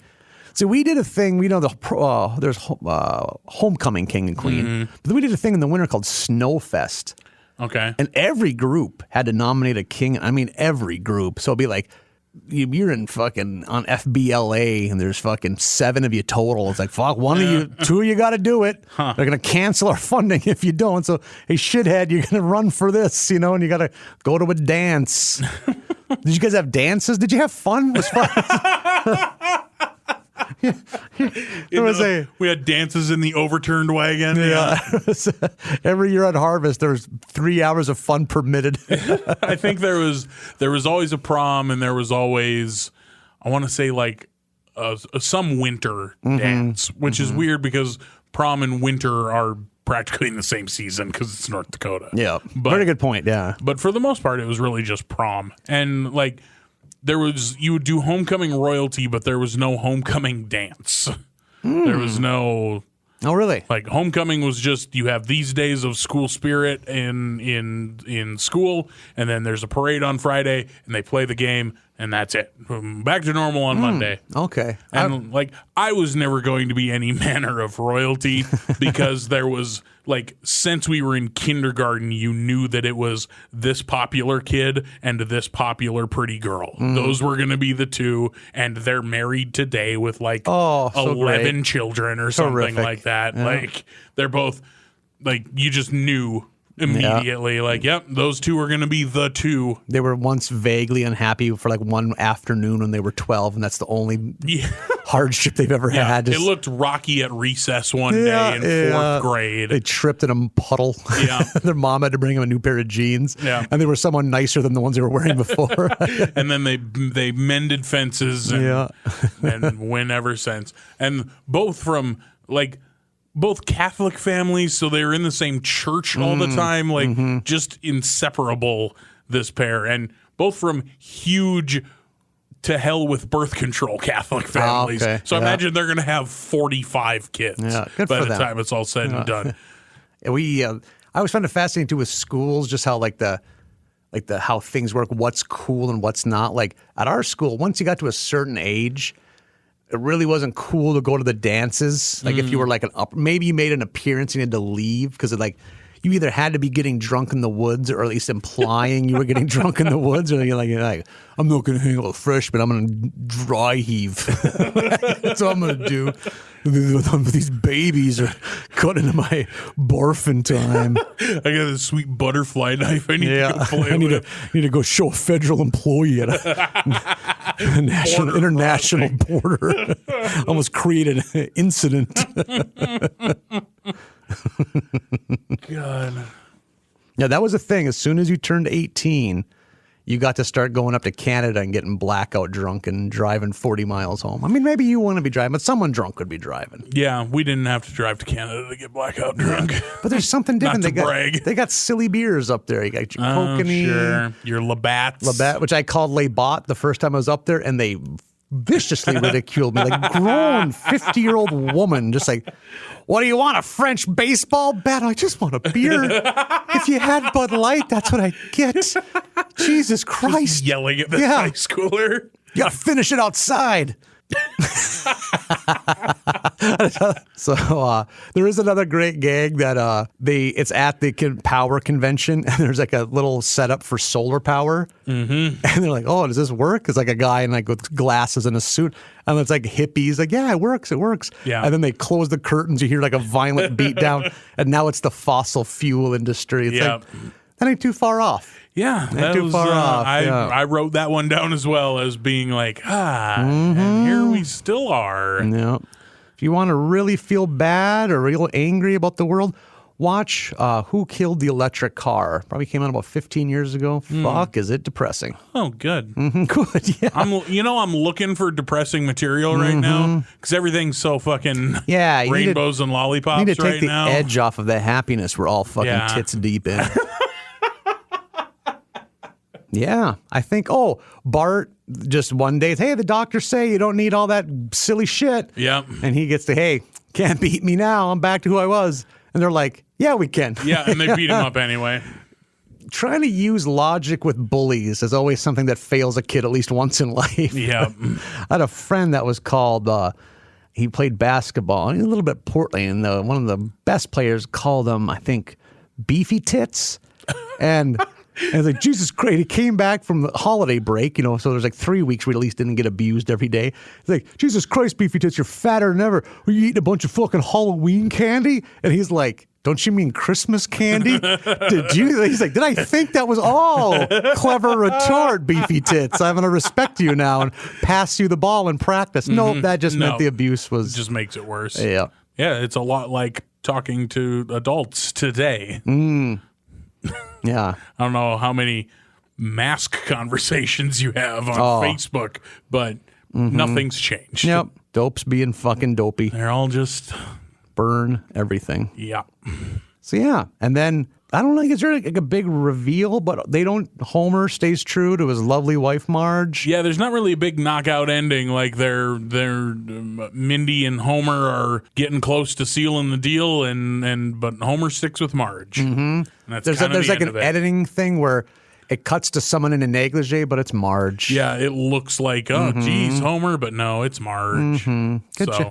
Very few episodes do we get to say, good job, Homer. Right. Also, this is the second episode, if you count the Lurleen one, where, like, attractive women are just throwing themselves at Homer. Peculiar. Making it the least realistic show I've ever seen in my life. See, I've often said I have no clue what women find attractive in men. And this would just be another example. It's like, this can't be real, but maybe. Who knows? I don't know. I do not have the answer. Right. That's obvious. It takes all sorts. To make a rainbow. Yeah. Or a stew. What are we going? What's the analogy? I don't know. A collage. I've always heard the phrase end at "it takes all sorts." We're keeping it rolling. Remember, remix. Yeah, Nathan's Rainbow Stew. Your favorite. You can choose your favorite version of this. 8 different edits, 8 different cuts. I would recommend the Scott Storch remix.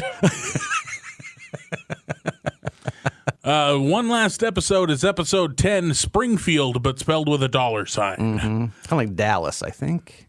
Did Dallas have a $sign? I thought maybe they did. Huh. I might be thinking of some other show. I never watched Dallas. Yeah. Episode 10, Springfield with a $sign. We start off with a rad 50s newsreel about how Springfield is a city on the rise. Yeah. They're on the come up because everything's great in Springfield.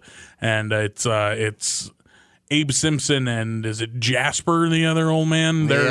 They're watching this and they leave kind of grumbling like, bullshit. I don't know about that. And then it fades into modern day where the city is in the toilet.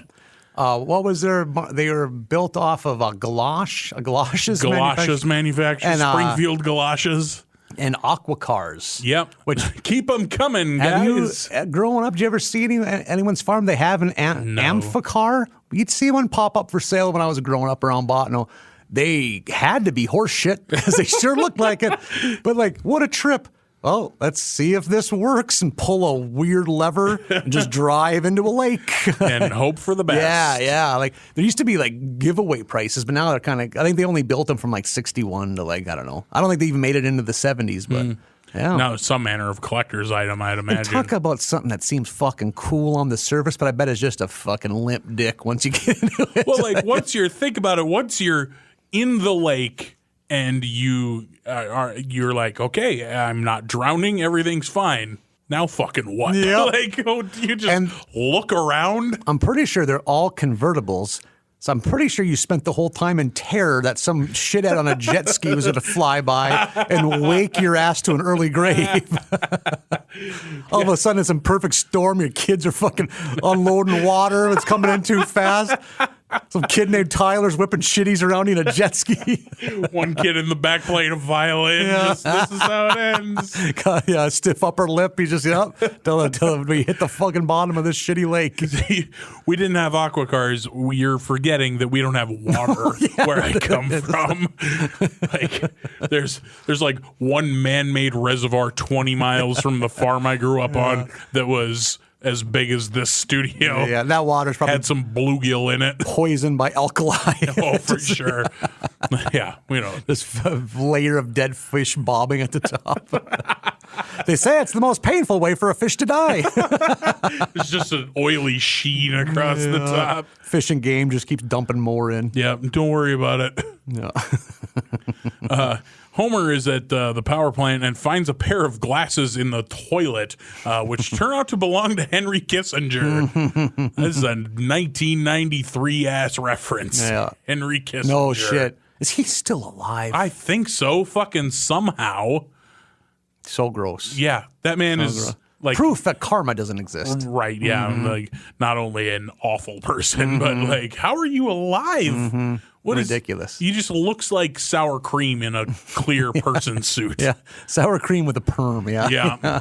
I forget why he's even at the power plant talking to Burns about something. But so Springfield is circling the drain. The town decides to legalize gambling as their way to turn the town around. Yeah. Just as Quimby is getting ready to, he's got like airline tickets and a suitcase full of money. Just like, well, I'm gonna get out of here. He tries to sell him on the idea that like they should fund his trip to another city, and once I gain power, I will bring you all over. Yeah. Once I'm mayor there, I'll come back for you. Yeah. Which is not true. And what I love in how as soon as they get a casino, the town turns into Tijuana. Like, have you ever been to a casino in this area that's been wild and crazy? No. It's the most sedate, depressing, elderly women dying in front of your eyes as they pump the last vestiges of their husband's fucking pension, who's been dead for 30 years. Yeah. Because they never thought of checking blood pressure in the 60s, you know? They just feed all that 1 quarter at a time into the machine. Nothing I love more than when they have a lanyard around their neck with the Players Club card plugged into the machine. So every 10 grand they lose, they get a free buffet. It's like, yeah, someone's getting fucking played here, lady. Yeah. And like the imagery of that, it just looks like you're plugging your life into the machine and it's leaving you through this lanyard. If there was a machine that would somehow like make it seem like their grandkids were interested in, and they would throw all the money in there. They can just have like a drain to dump that money down. Have a CGI kid pretend to be interested in their boring stories. Now you and I are not. We're not shitting on gambling. Oh, you goodness, and I love gambling. No, it's crippling addiction. Blackjack, baby. I could never sit and just feed a fucking slot machine all day. Thank Christ, it's just never a Marge. Meanwhile, got the slot fever. Yeah. I did. So I've only been to Vegas one time, like a 4-day weekend, and when we found out that, hey, if you're playing slots, they'll give you free drinks, we sat at a slot machine for like an hour just to pound free alcohol. It was like every time the waitress would come by, each of us needs a shot and a beer, And she would come by 6 minutes later. We would have another order for her because we were making the most of it, playing fucking dime slots. If this is a dirtbag life hack, if you are really on a budget in like Vegas or Reno, the fact that I mentioned Reno is a fucking dirtbag thing. I love Reno. That's a warning light. I love Reno so much more than Vegas. Vegas, the fucking everyone's smiling. They got all their teeth. Fucking Reno people are just bummed. It's the best. Just sadness everywhere. But if you really want to make your dollar stretch, well, first off, you play low stakes poker, but even then you can lose. But poker rooms have their own servers. So when it's bedlam at 9 p.m. out in the bar, where it can take days to get a drink on the floor because there's just so many people, you got you'll be saying no, thank you, I'm full, which is baffling when you power drink as we do and it's free. You know, not a thing you say. But if you want to get drunk super cheap, you play Keno. That's where you select the numbers. And then they have to come by and get your card. It's very antiquated just because it takes so long. You know, slots, but yeah, you play nickels, you'll just be able to burn through them. But Keno is just so leisurely, and it's like $1 a card, and it takes 10 minutes to fucking, yeah. It's crazy that people play it for enjoyment. You look around, it's why aren't you guys drinking 11 mixed drinks right now? Your fucking table should look like a science experiment right now. You're drinking water, you fucking loser. You guys took off PTO to do this? Nothing beats being drunk at 9 a.m. and calling someone else a loser. Why aren't you cool like me? As you stand outside the keto parlor and wet yourself. Oh shit, I'm pissing again. Hey guys, check this. I'm doing it right again. Hear that? Yeah, I thought yesterday was a fluke, but that must be a thing now. No, it's just a thing I do Fucking now. Vacation, am I right? Old pee pants Nathan. We're out on vacation. Yeah, the people who go to Vegas and then don't do anything baffle me. You took vacation days for this. Exactly. You stocked up. You came to work sick so that you wouldn't have to burn these days. You know what's a mom thing to do? Go just because it's nice. It's not cold. And that's not to make you for happy. The weather, yeah. Just it's not cold out, and I can just not be cold. Yeah. Yeah, they turn Springfield into Atlantic City immediately. Burns builds a casino. Bart builds a casino in the treehouse. I had a thing I got to mention. This is probably more so for our true blue Simpsons fans. At one time, there was things you can bet on a chalkboard. They're giving the breakdown, the line. One's Fat Kid becomes popular, and there's some other thing. Then the third one is Bart gets his own show, 100,000 to 1. Okay. I kind of wondered, was that something that was getting bandied about, that the show was so popular they're going to have a Bart spinoff? Yeah, maybe. Yeah. I could see it being that popular, and Bart easily the most popular one on the show. ABB faithful, if you know anything about this, let us know. That is funny. Yeah, I saw those and wasn't quite, I didn't quite put it together what I was looking at. And I got a hunch you have this noted down somewhere too, but in one of those cases of The Simpsons predicting the future, Siegfried and Roy getting attacked by their own fucking tiger. Yep. Yeah. It was I forget what their fake names are, but yes, just clearly Siegfried and Roy. And that when that tiger goes off, he goes all the way off. Just shreds those two. Think about man, I'm sure Siegfried and or Roy did not deserve to get ripped half to death by a tiger. Right. Has there ever been anything more fucking metal? Jesus, hearing a tiger's canines puncture a man's skull. What? What the hell? They build those places so the fucking audio is top notch. That shit was echoing off the walls. Those punk, punk, punk, punk. There's people out there right now who are in their cars on their way to work at their boring insurance job, but who were at that show. Yeah.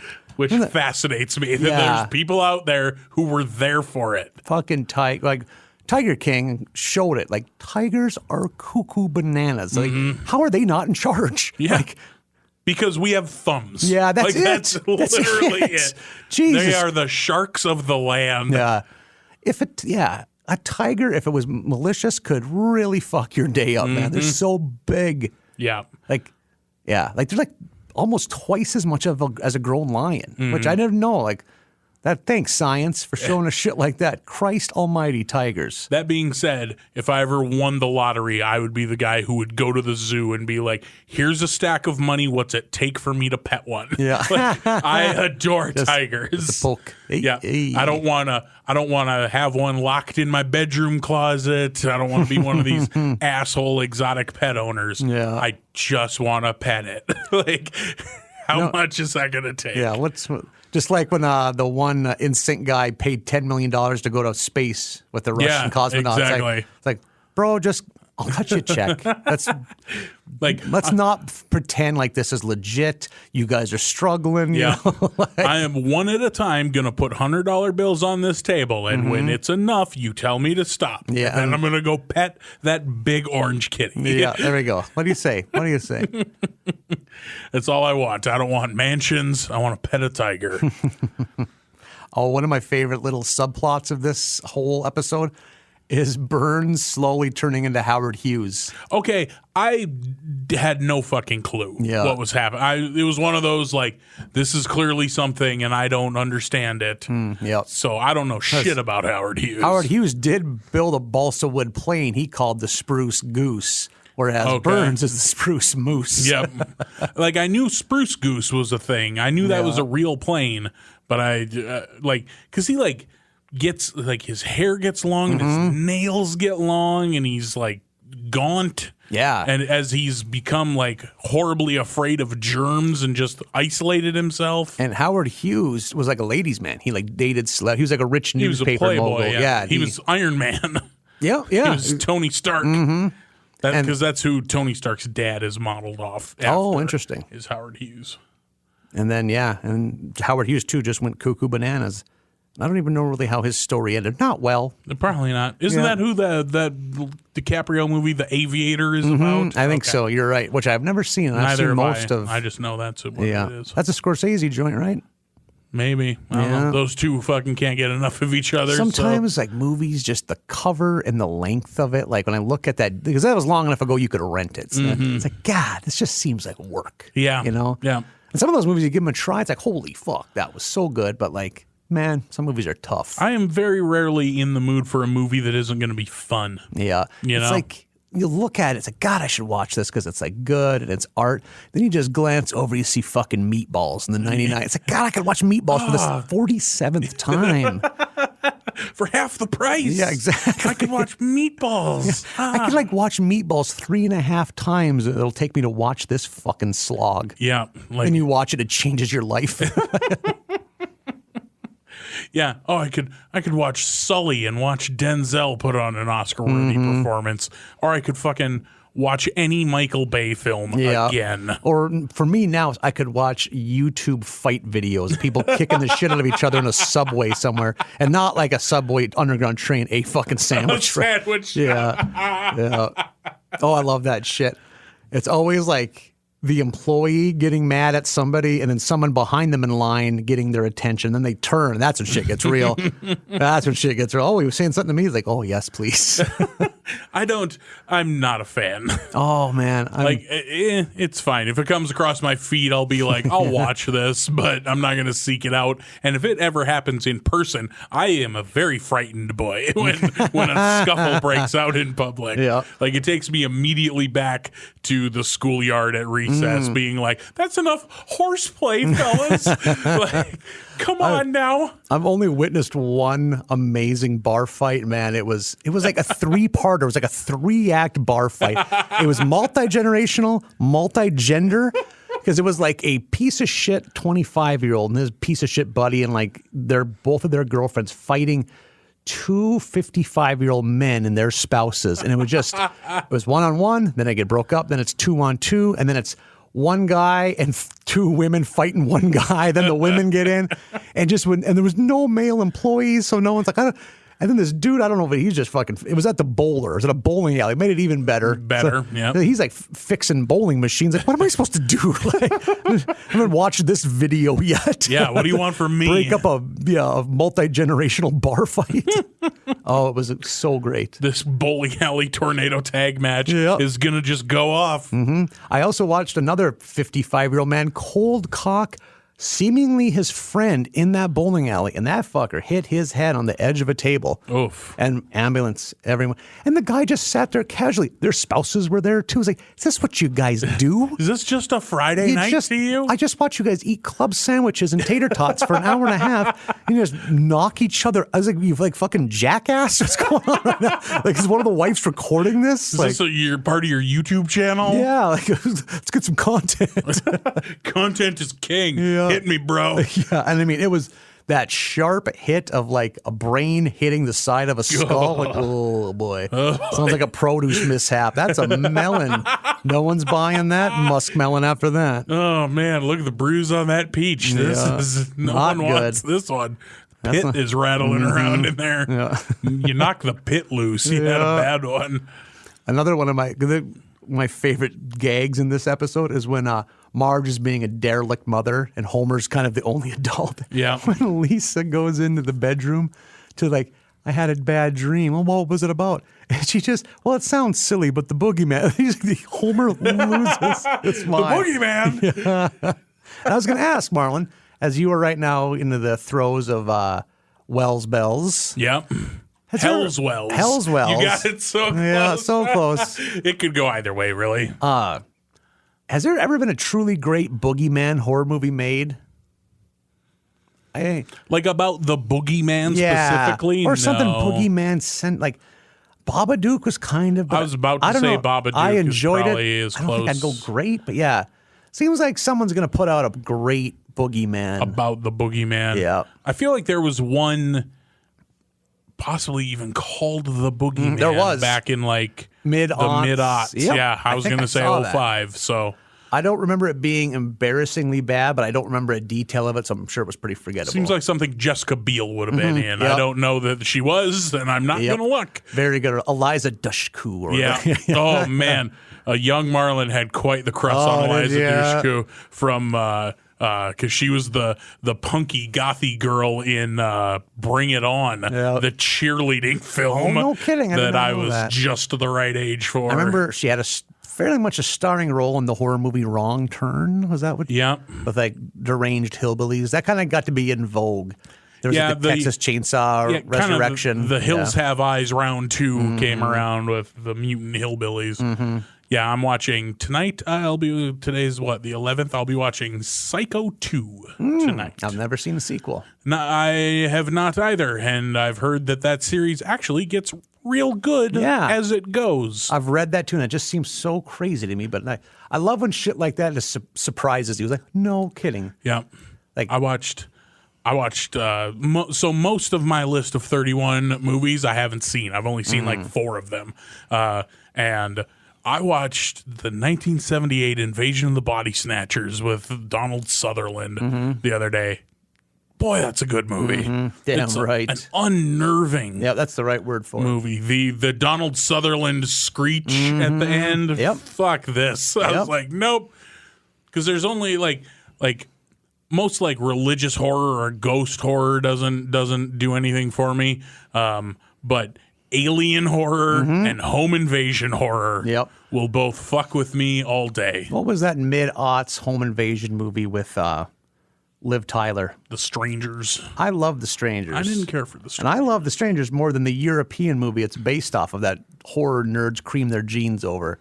I don't even know what it is. I think it's just called Them, whatever Okay. language it's in. It's Them. It's too bleak. You never feel like the victims have a chance. The family's gonna, yeah. That's why I never could get into the Rob Zombie, like, what's it called? Devil's Rejects. It's like, well, the bad guys are the good guys. So what do I even They care? seem like superheroes the whole There's time. nothing at stake. I don't care if you, like, we don't care about their victims. Right. It's like, okay, whatever. Devil's Rejects, I love that movie, but I've never been like emotionally invested Yeah. in it.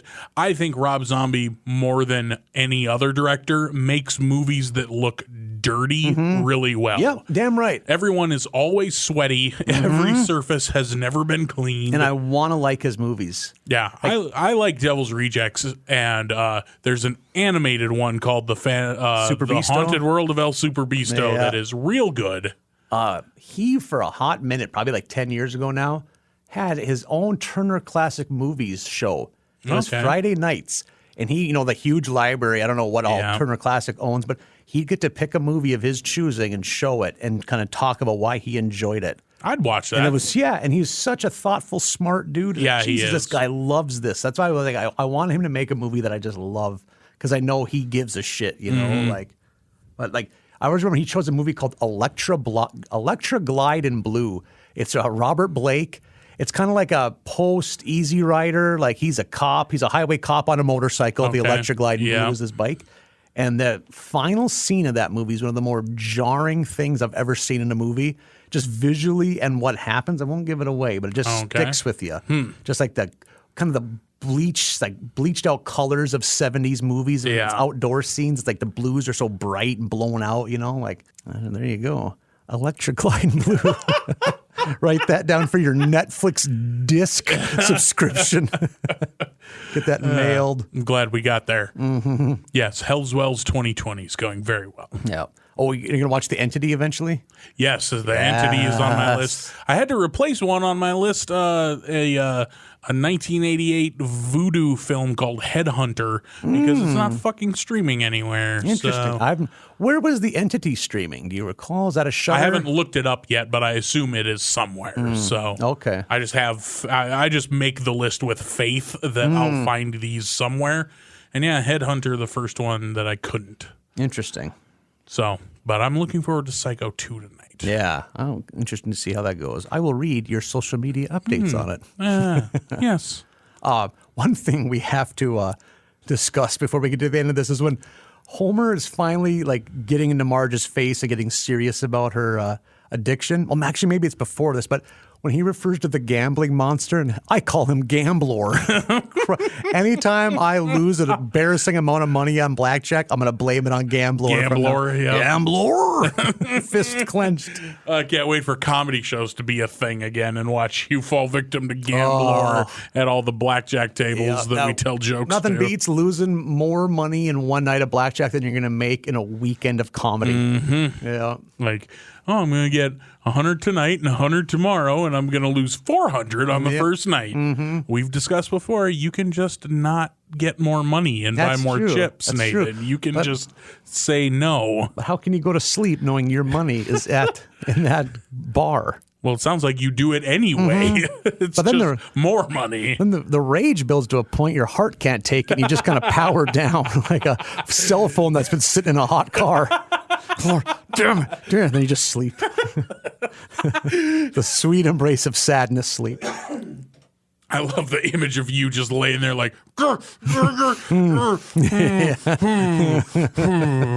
and meanwhile, another comic is in the bed with me because we're broke. That's how that sleeping usually fucking goes. two up.